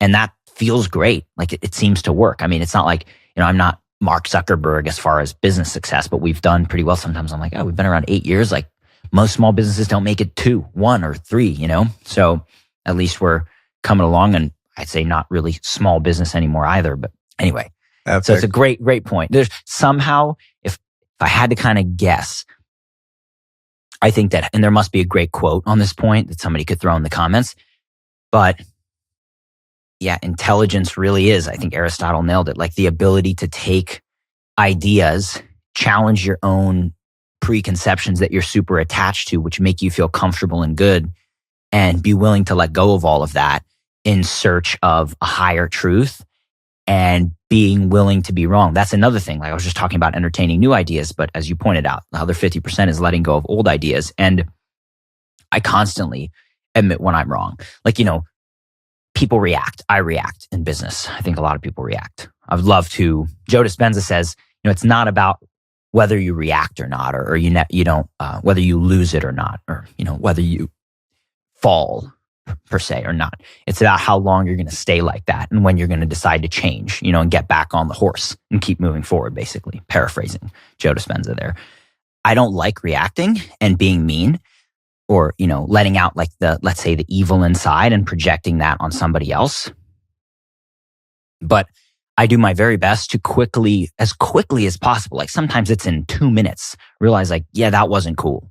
Now the real lesson, a friend of mine, a yogi who I've maybe told you about, one of my closest friends who's like a spiritual kind of advisor to me, who I met surfing in Bali, and he's a Russian guy from Moscow, more or less, who went to India and studied Ayurvedic medicine, and then lived in an ashram for several years and studied the ancient scriptures of India. So the traditional medical texts of India, but also the traditional spiritual texts, and gleaned huge amount of wisdom. And one of the concepts he told me that comes to mind here. So I've learned a lot from him about different just principles of living, which have become a part of what I call the light diet. And so I was so open to what he was sharing because it so closely mirrored what I had already learned from the likes of Dr. Jack Kruse and the deeper base of evidence supporting light and circadian rhythms and healthy meal timing, which is a critical part of Ayurveda. So anyway, there's a lot of great stuff we could discuss, but one principle is, he said, do you know what sinning is? I was like, well, no, could you explain it to me? It's like, if you make a mistake, that's okay. But sinning is when you keep making the same mistake over and over again, even though you know it's wrong. So that comes to mind when I'm thinking about like reacting to people, being mean, projecting out, meanness. Apologizing doesn't really fix it. If the real lesson I'm getting at, to me, is when you actually change the way you're reacting. Yeah. But anyway, at least in the context of being willing to be wrong, I would say one of my strengths maybe is that I'm able to quickly say, I was wrong. I shouldn't have either handled that way, or just my perspective was wrong. If somebody can provide compelling evidence as to why anything that I've discussed on any podcast or anything I've ever done, or with our glasses or anything, is wrong or should be better, I'm going to listen. It just happens that I had so many years of trying all of Western medicine, and then trying, naturopathic medicine, which I think is great as well. And then trying all the diet stuff, the paleo, the autoimmune, thinking that it's all about diet. And then this is kind of my personal story, thinking it's all about diet. And then believing that, because I read on one of the paleo diet authors' blogs that diet is 80% of health and everything else is the other 20%. And because of that, I had become so obsessed in my teens with the diets. And I know we talked about this in previous episodes, but I went from the paleo to the autoimmune paleo, to the keto autoimmune paleo, to the GAPS diet, which is basically like carnivore, bone broth only, well-cooked meats. And I ended up becoming really like orthorexic, as you're the one who actually taught me that term, so obsessed with diet that I actually ended up feeling sicker, both physically and mentally, because it went from like I got some great benefits from going paleo to getting so obsessed with trying to get that last, let's say 30 or 40% in improvements, that I ended up feeling way worse in the end. And that's when I learned about all this health and light and mitochondria, which plays, in my view, a much more foundational role, but I believe we should also eat healthily. And this was effectively the journey to finding light and realizing its power, building a company off of it, now seeing over 100,000 people benefit from our products. So like somebody would have to provide really compelling evidence that blue light at night is actually really good for us. And that, we should be exposing ourselves to blue enriched harmful LEDs. Now, blue sync, of course, it's a newer idea, right? So like, again, super open to being wrong. But when the world's leading expert in integrative photobiology designed it and developed it, it was his idea, not mine. And I just helped to, make it something that people could understand and really flesh out what is the substance and the essence of this product that we can, help people to realize. It's a lens which you can use during the day, for example, interspersed with when you're wearing these daylight lenses. If you're in an office and for some reason you can't go outside, it could make sense to switch from the daylight lenses to the blue sync lenses for 20 to 30 minutes. If you can't get outside, it's going to benefit you. We'd rather just say go outside for 30 minutes. Not everybody can or will. And same thing with sunglasses. It's like so many people have come and said, I'm so grateful that you guys created this because I believed the biohacker dogma that I should never wear sunglasses, but like my eyes started to hurt and I started to feel uncomfortable and I really wanted my sunglasses back, but I was afraid they were going to hurt me. So I'm so glad to have this kind of confirmation that my intuition that I do need some degree of protection was right. Love it, dude.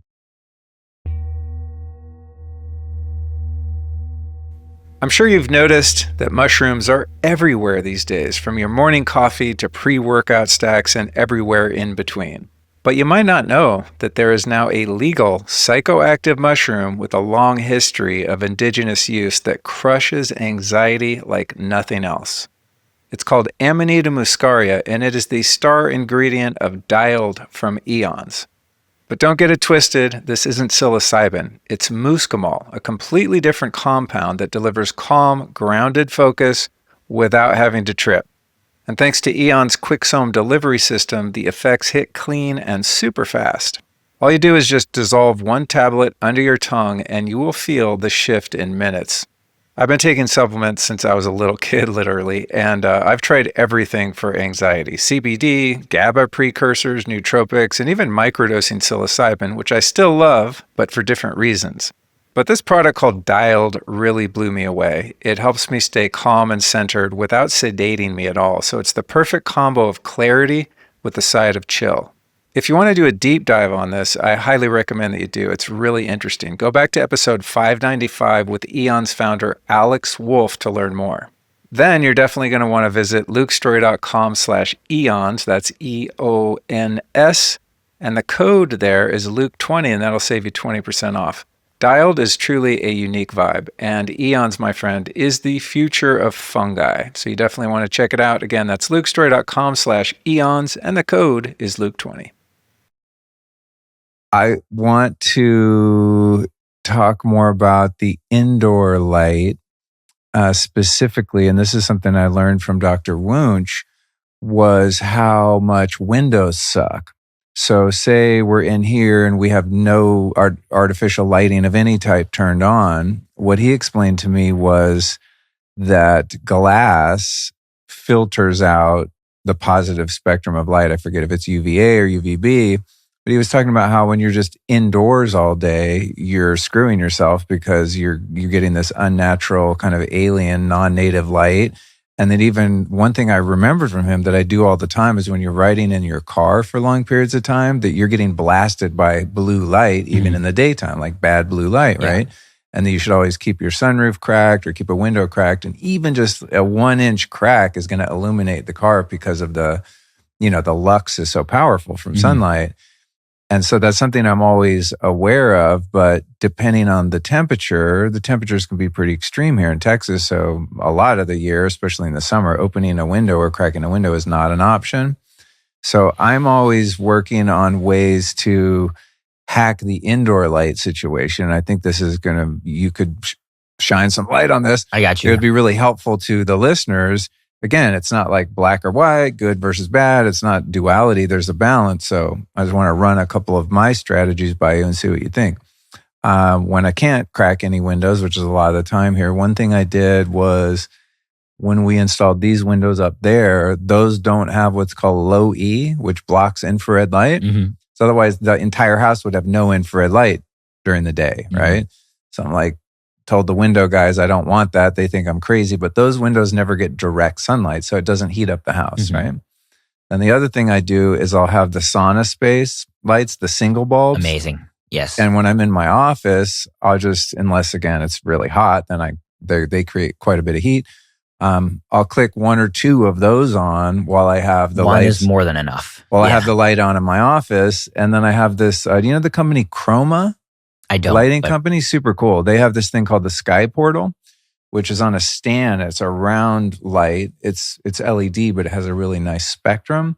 And so that's like behind my computer monitor, because this is another thing I learned from Dr. Wunsch. It's not just the spectrum of light, it's where they sit in your eye line. And that's another thing. But the Sky Portal is super cool because I have that where like the sun would be.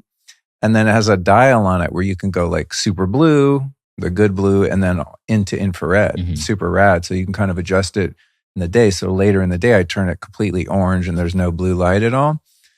And then in some rooms here in the overhead can lights or recessed lights, there's infrared or these incandescents, amber incandescents, which make infrared. Then some of the light switches are just all red LEDs, but they don't have infrared because they're LED, right? It gets so complex. Yeah. You've actually done really well. So it's like, I did all that just because I live indoors and I'm not a Paleolithic hunter-gatherer you wouldn't have to worry about any of that. But the way we've in such a short-sighted, unintelligent way, lit our indoor environments, I feel like just to try to recreate what's happening outside, but not die of cold or heat that you would outside, depending on where you live, it's like I'm always trying to mimic the sun. And so I have this fantasy where some entrepreneur is going to create a something that doesn't produce EMF or run on Wi-Fi or Bluetooth or anything, right? Where like houses will just be built with the lighting at eye level, no overhead lighting, maybe you can tell us why that sucks from your work with Dr. We're doing Wunsch, it. where it's timed to your time zone and is the exact balanced spectrum that you would have outside all day and night. Mhm. And literally I have like different light switches in every room. I mean, I'm used to it. I'm just acclimated to it, and you just habituate, right? Yeah. But for me to sit here and say, yeah, everyone listening should do what I've done with our lighting. I mean, it's a huge pain in the ass and it's expensive. And just like a lot of people don't want to go through that, and their health and sleep and mood and hormones and neurotransmitters are paying the price just because the barrier to entry is so freaking difficult. Now, wearing glasses like you make and I make help that a lot, but I don't actually like having glasses on my face. Of course. Most of the time. I want a free face, Yeah, of course. So, Free the face. So where the lighting is, like where the light source is, cover that. And then, if you can, give some practical advice on the types of bulbs, Of course. the whole thing. So regarding where the light is, these are all great points, by the way. You have really quite nailed it already. We should have a sauna space bulb here. That's kind of one great solution to add back near infrared. So regarding the location of the light, the factors that affect the circadian system and the hormonal system as a result, cortisol production, stress, and so on, are not just the wavelength of light, but also the sheer intensity. So for example, having high intensity red light, like a bright red light panel late at night, is not a good idea, because actually, remember, I was one time at your place in LA and I did a super intense red light session just before going to sleep, and I couldn't sleep. And that was like my first firsthand experience of having super bright red light. I mean, these panels put off high intensities of light, like brighter than sunlight in some cases, depending on your distance. You get really close, it's like brighter than the sun. Yeah. At a far distance. Obviously, if you were that close to the sun, you'd be torched. But talking relative here, everybody, for all the people who want to jump into the simple thinking, oh, he said it's brighter than the sun. What? Anyway, so it's the intensity and the wavelength. And so, and also the location, because the sensors for the melanopic lux, so the circadian stimulating blue wavelengths, are generally in the inner retina, the kind of lower portion. Why? Because the sun was never below the horizon. So it was always above the horizon, which means the sensors would be whereas like visual processes, you could be looking down and seeing things. But in general, the sun is never going to be below eye level, effectively, unless you're really high up watching the sunrise at a place below you. But even then, it's so far away, it's not that far down. It's just about horizon level. And as it gets higher, that's when, we're sensing it even more.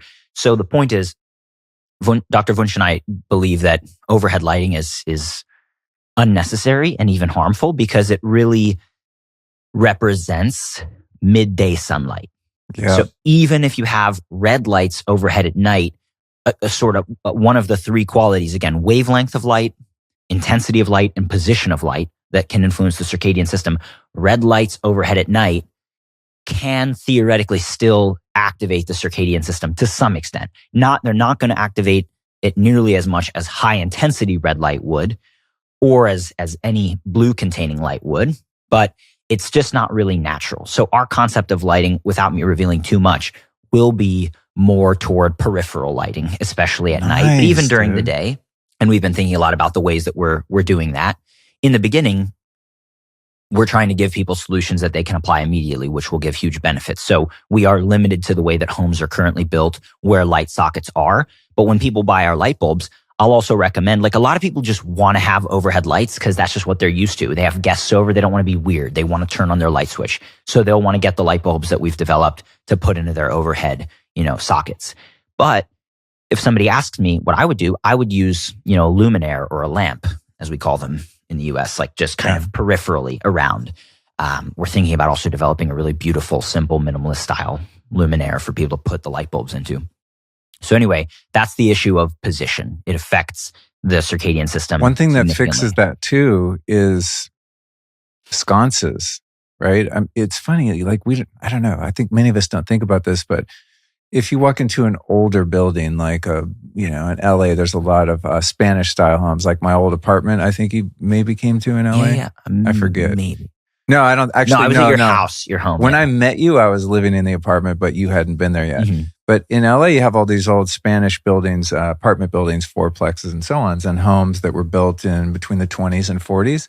And none of them have overhead lighting. They all have sconces. Mm-hmm. It's like part of that Mediterranean sort of Spanish feel, mm-hmm. right? It just feels better. Yeah. You don't even notice it because it's just, oh, this is the vibe in here. And now very few homes are built with eye-level sconces. They all do the overhead lighting. Mm-hmm. My dream is like if I ever am in the have the opportunity to build a house, there'd be no overhead lighting, mm-hmm. and it would just be all sconces. Yeah, they were because lamps also take up. They have to have something to sit on, right? Yeah, and it's just like then you have to arrange your furniture, and then you have to manually go over and turn on each light switch unless it's on a wall switch outlet. It's a whole thing, right? Yeah. So I'm just like, we just built houses with sconces, and you have the right kind of bulbs. You're golden. Yeah, and they were designed, it just clicked in my mind. Like, I'm assuming the reason they were designed like that is because they used to be torches. Yeah. You couldn't put fire in your ceiling. That would be a lot good of the idea. ones in LA, even though there'll be a little incandescent, one of those tiny bulbs that looks like a flame. It's even shaped like a flame, right? And it's on kind of a fake candlestick. Yeah. So it's just the evolution of that. Yeah, of where it used to be. It's really interesting. And that actually kind of aligns nicely with the reality, which is, back, way back, of course, the only artificial light at night was firelight. And it was always below eye level and it's very warm. And if you're really close, it's high intensity, but it's not actually that high intensity compared to the sun. And if you step back, 10 steps, it's quite dim, especially when you get to the amber glow of the embers at the end of the fire, the end of the celebration or the meal or whatever. So we touched on the position of the light, and to get through the actual lighting recommendations, I'm very impressed. You've pretty much nailed it. I've thought a lot about this because we have so many amazing, unbelievable business opportunities as a company, and surely if somebody else doesn't do it, which might not be a bad thing because I have enough to do, but we would make a glass business, with health, with basically just bringing back good glass and or if it has to be plastic, it would be like a healthier plastic if that's possible. I haven't really looked into it much at all, but you basically nailed it because of the energy efficiency green agenda, which we should touch on if we have a moment. They have made all the glass block near infrared and infrared in general, because it heats the air, more than the visible light spectrum. And you want the visible light spectrum to come in. That's what a window does. You get visible light in. But the exact same affliction of modern LED lighting has afflicted window glass. It's this idea that light is something that we just see. And so the purpose of a window or a light bulb is to produce illumination so that you can see and get the stimulating effects. Like, nobody is going to deny the stimulating and wakefulness inducing effects of visible light. But what people aren't aware of, because we can't see it, is the essential health benefits of the near infrared light, both for our retina, for our skin, and for our entire body. Because near infrared, there's a study from Dr. Glenn Jeffries that showed that near infrared passes all the way through our entire body, and it even improves vision. Like, its effects on the like light coming through the torso even improved vision in the participants, showing that the systems are much more interconnected than we think. Dude, you know what's a trip? Let me interrupt real quick. Please. The Sauna Space Sauna, I have one downstairs, and I use it quite a bit because it's really fast. It heats up fast. The days that I do a sauna in the morning, I don't need my glasses when I do podcasts. It's not blurry. Wow. If I'm not doing that red light sauna, because it has incandescent near infrared lights, if I'm not doing that sauna for a while, I notice my vision starts to get blurry again. Yeah, somebody needs to cut this and send it to Brian Richards, our homie, for an advertisement, because that's a phenomenal testament. It's amazing, yeah, dude. Unbelievable with the science and your experience. So it's true, yeah. And I believe it. So that's thank you for that phenomenal and example. Also, I wasn't expecting that. Exercises in there too. That's great too. I'm looking. No, left don't to tell right. anybody that, because they're going to say it's a confounding variable. It's the near infrared. Combination of both, and probably the sun gazing practice. which has been a long time. But I was sun gazing. I've been doing it for, I don't know, over 10 years, sunrise, sunset stuff. And my vision still went bad, even though I'm regularly sun gazing, So I think the artificial red light, if it's the right kind of light and it doesn't flicker, it is really good for vision. Anyway, continue on. So the biggest problem with the modern windows and artificial LEDs is this false idea that light is something just that we see. And so that we just want to have the maximum amount of light transmission and illumination for the least amount of electricity in the case of a light bulb, which means cutting out the near infrared because you don't see it, so it doesn't contribute to visible illumination. In other words, the standards for light bulbs for energy efficiency is lumens per watt. The maximum limit for general lighting appliances in the United States is 45 lumens per watt, but that's visible lumens. So it doesn't include near infrared. So any light bulb which contains a significant amount of near infrared is either exceeding or just pushing up against the standards. And by the way, they tighten the standards constantly. So it's just like how junk food costs less electricity and less money to produce. Junk light, as we could call it, also is cheaper and costs less electricity, less money, but it's far lower quality. The light that we're constantly exposing ourselves to, the blue enriched LED light, is the nutritional equivalent of basically refined wheat flour or sugar. Like if the government said, what's the cheapest way we could feed, a bunch of slaves or servants or something, it would just be like shovel a bunch of sugar and flour down their throats because it's just the cheapest, simplest calorie source that you can possibly get. And that's essentially what they've done with all modern indoor lighting. It's high blue, so it's the cheapest to produce. It's full of flicker because they don't want to spend the extra couple of cents per unit to basically make the wiring, the circuitry higher quality so that you don't have flicker. They're just like, it doesn't really matter. Costs a little bit more money per bulb, but they just don't even bother. And the spectrum is lower quality. The color rendering, as a result, the color rendering index is far lower. And near infrared, forget about it because near infrared takes a lot of electricity and a lot of money, but it has such a significant health benefit that they've disregarded. So anyway, to your question, so windows have the same issue. It's about transmitting the maximum amount of visible light, blocking the near infrared because the near infrared heats the air and you'd have to use more air conditioning, therefore more electricity and more money. But they're concerned about the environment, supposedly, which is totally sus, and we'll get into that in a moment. So the solutions would be, if I were building houses from scratch, I would have lots of ways for natural light to come in, like screens so that you can open the windows and let the light in. But then windows, which, for example, to make the home environment, let's say, safe so that you don't have to shield from ultraviolet, because as I've gotten through explaining, I am concerned about excessive ultraviolet. So I would have windows that would, filter the ultraviolet, the shorter wavelength light, but let in the near infrared. So when you're in your home, you're in a maximally healing environment, shifted towards healing and regeneration. If you want to get the benefits of ultraviolet, go outside and sunbathe, but you don't need those necessarily indoors all day long. So that's what I do is I would have healthier windows. You've already done that. That would be a good start. You just reminded me of a fallacy, a commonly had fallacy. Imagine, you're shopping for a home and the real estate agent walks you in the front door and it's like, this is a beautiful home. There's lots of natural light. Yeah. Like lots of natural light is a big selling point on any building. You'll age faster in a penthouse. That's there all is glass no windows, natural light ceiling. if there's windows. That's not natural light. Yeah, no, you'll age faster. It's not good. It'll be stressful. Like I would not want. I've seen on Instagram, those same videos, like a penthouse, which is like floor to ceiling windows, and I'm like, I would not want to be in that environment, especially not with direct sunlight coming in, which it will be a lot of the time. Dude, before I learned this, I was living in a house in the Hollywood Hills. It had an amazing view, and it had just giant windows in the living rooms, and got sun all day. It was like facing south.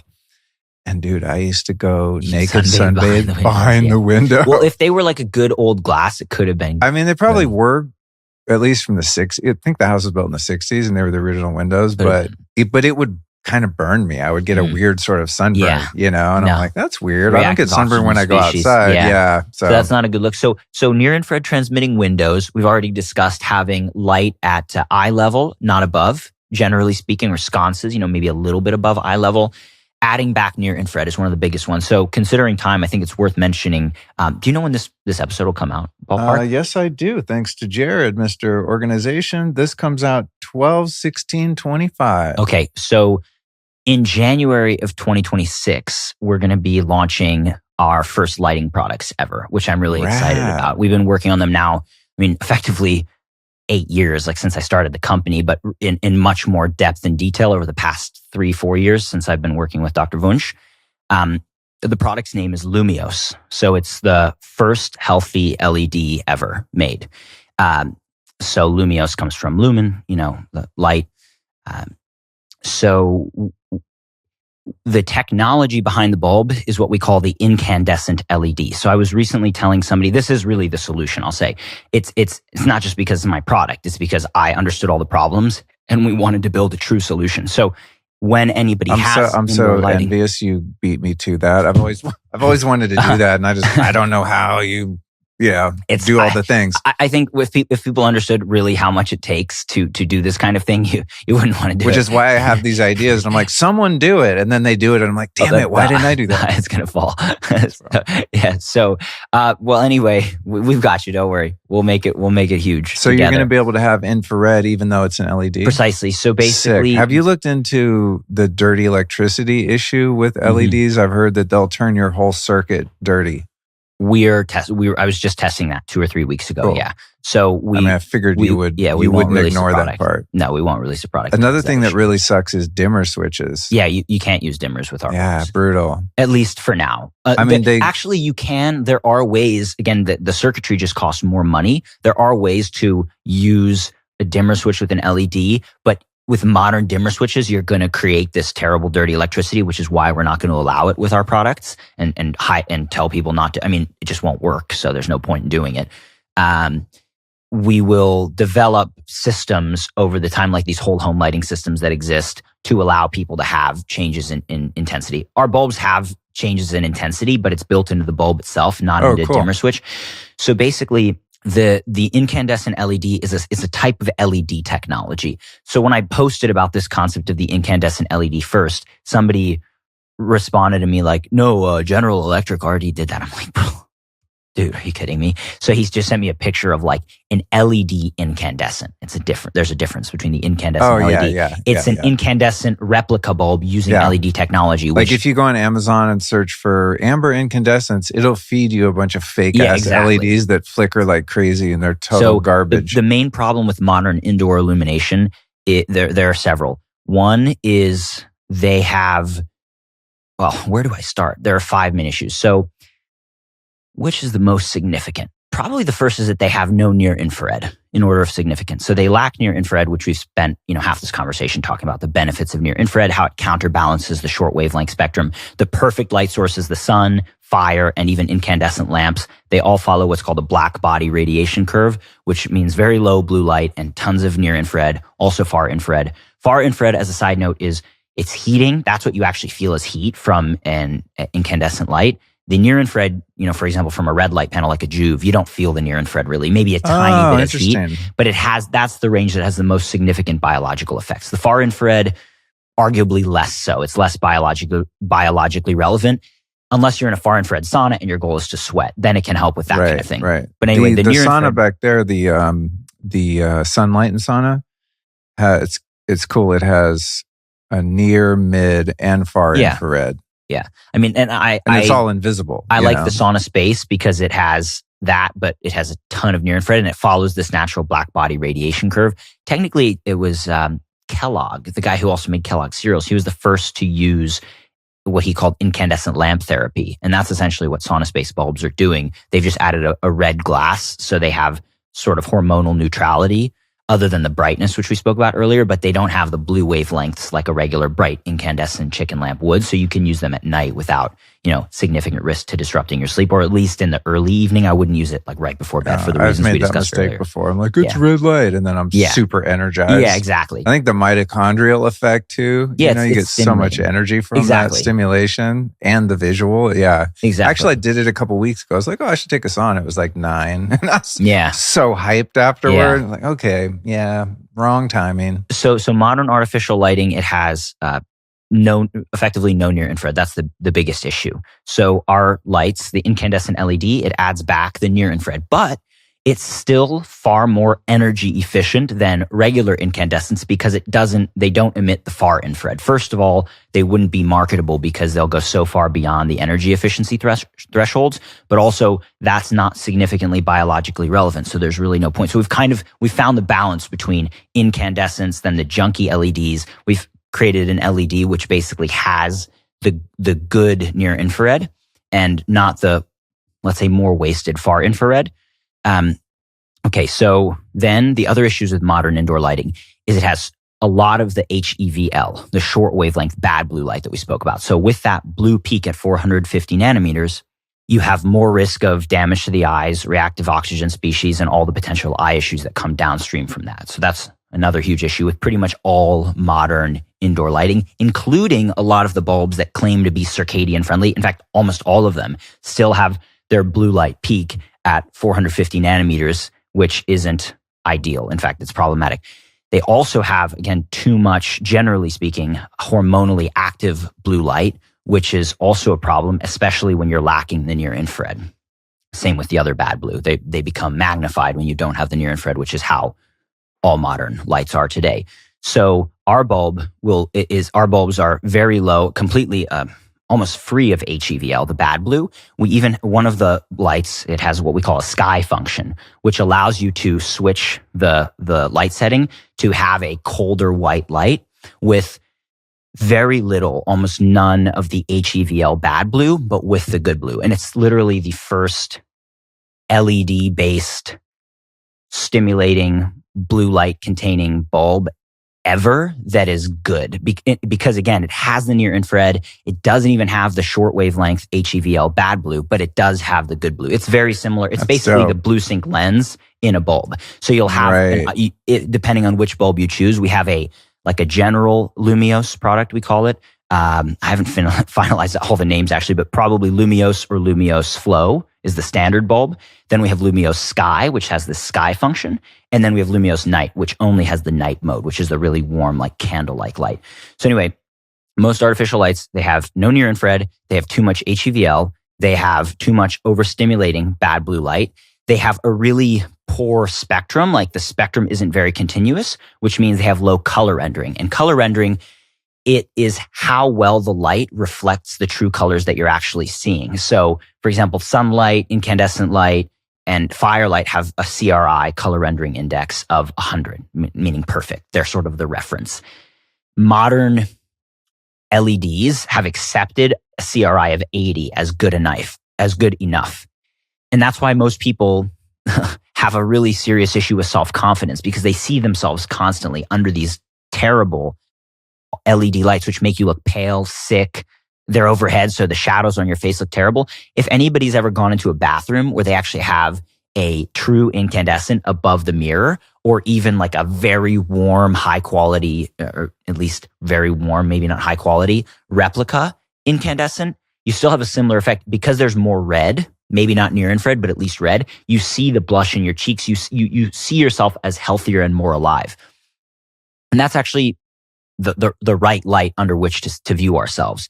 So a lot of people, especially in the Instagram world, feel like I'm ugly, I'm not pretty, I don't feel good about myself. But if they just saw themselves in a different light, literally, they might have a bit more kind of confidence. So CRI allows people to see themselves and the people they're conversating with or just spending time with in a more true light, let's call it. Mm-hmm.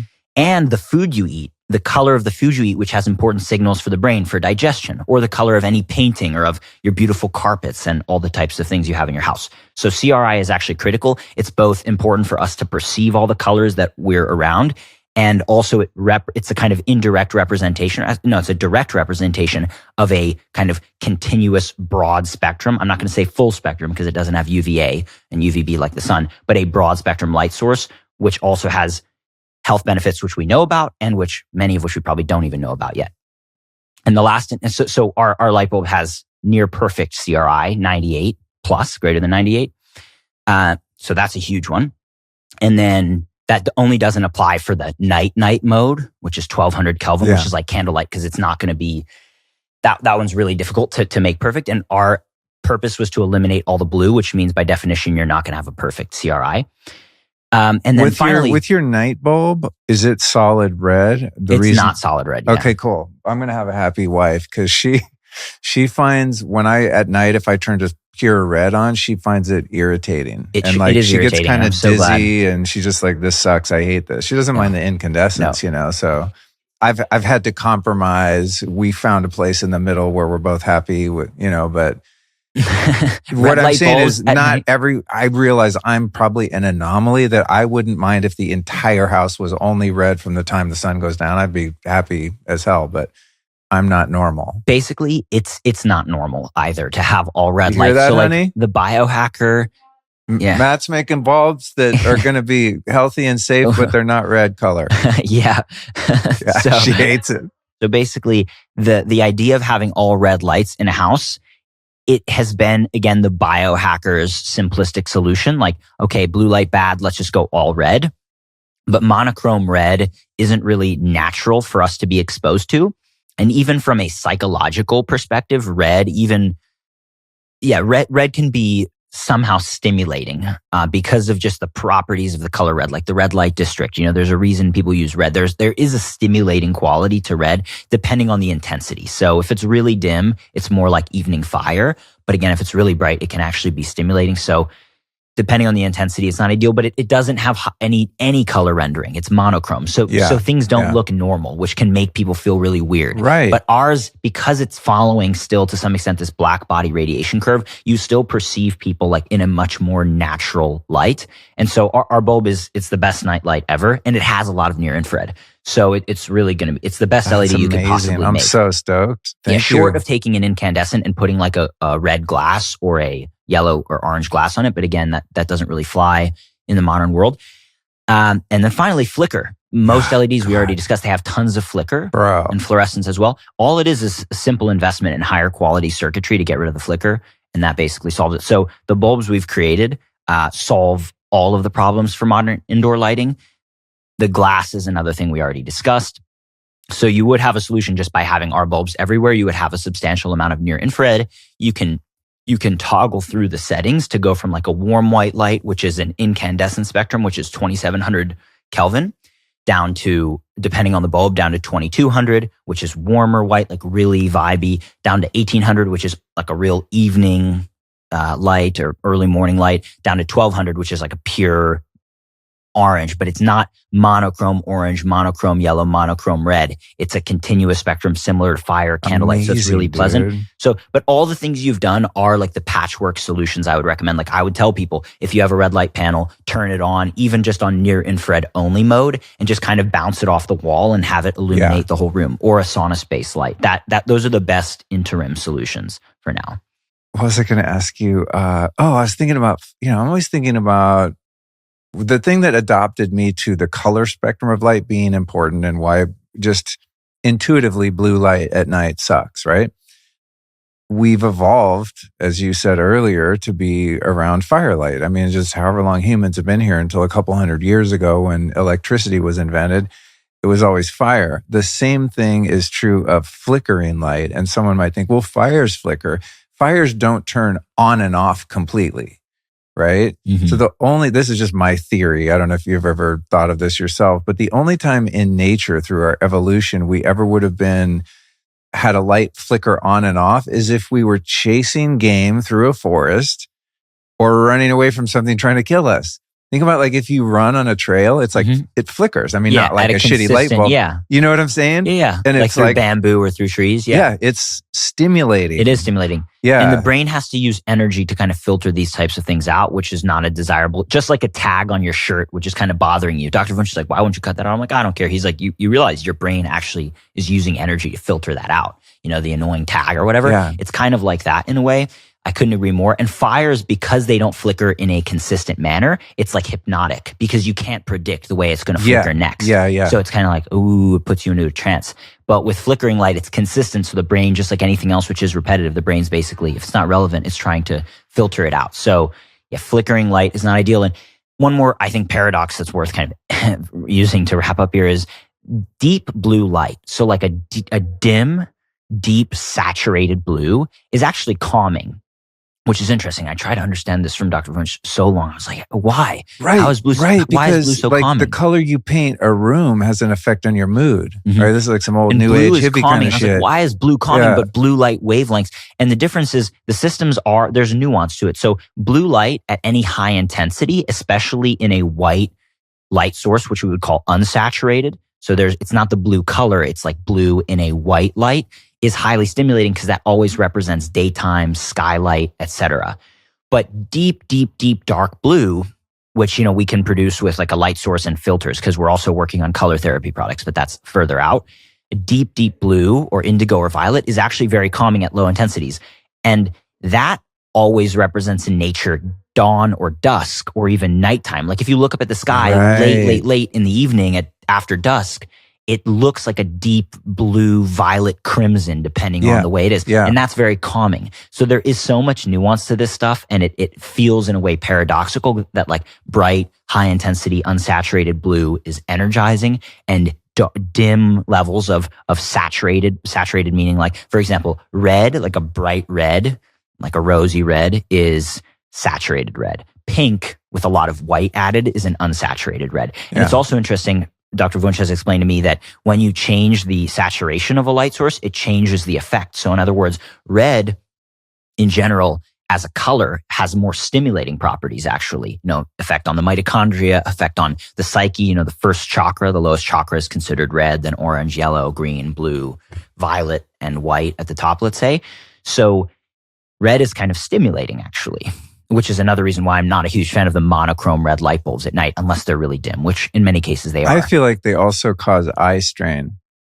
This I'm not sure about. Well, it's hard.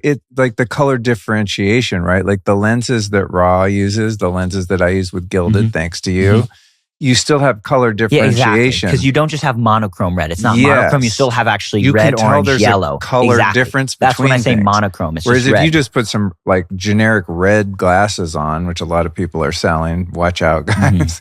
Yeah. It for me, it causes like eye fatigue. And even at night, as much as I love having only red on, it's like you have to kind of strain in order to see things properly and depth of field, right? It's of course. To your point, it's just not natural. It's not natural. Like, fire isn't pure red. But so think about stimulating red, saturated rose red it's more stimulating, especially at high intensities, from a psychological perspective, which also influences physiology. If you add a lot of white to that same red, it becomes pink. And pink is very calming. Like in certain insane asylums and mental institutions, they'd actually put prisoners or inmates or patients or whatever in a bubblegum pink room. Like the most insane, have you heard this before? No. The most insane people who couldn't be controlled, they would in some cases put them in rooms painted bubblegum pink, and it would just completely chill them out. So it's a totally different effect. That's anybody can look that up. So red and then unsaturated red, pink have opposite effects. Deep blue is more calming, like at its essence, if it's not too high intensity. I'm not talking about like a blue floodlight LED at a concert. That's different. But high intensity, unsaturated blue, like a light blue, sky blue, is going to be much more stimulating. So there's a lot of nuance to the whole topic of light. And I've been learning so much from Dr. Wunsch, and I'm very grateful, and shout out to him for all of his work. Amazing. We're excited about what we have to come. So I'm stoked, dude. We've talked about this over the course of your journey in developing it. And I kind of forgot because I haven't seen anything yet except these. So I was like, yes, he's doing it. All right, we got to get out of here. We got a house full of people that are ready to party. We're going to have a rager here. Thank you so much for stopping by. Thank you for having me, as always. Matt texted me and was like, hey, I'm in Austin. Anyone that comes to Austin, it's like, I'm here tomorrow, then I leave. It's never like, hey, I'm coming in a month. Can you make time? So I was like, I'm the only one who can make that excuse. I actually don't decide until like the day before I come. I know, you're a weirdo. We'll save your nomadic lifestyle for another one. But so I thought, well, if I can carve out a little time this morning, let's just do a podcast. Because we probably would have talked about much of the same stuff, right? So audience, thank you for being a fly on the wall. And until next time, Matt. Thanks, Luke. Appreciate you.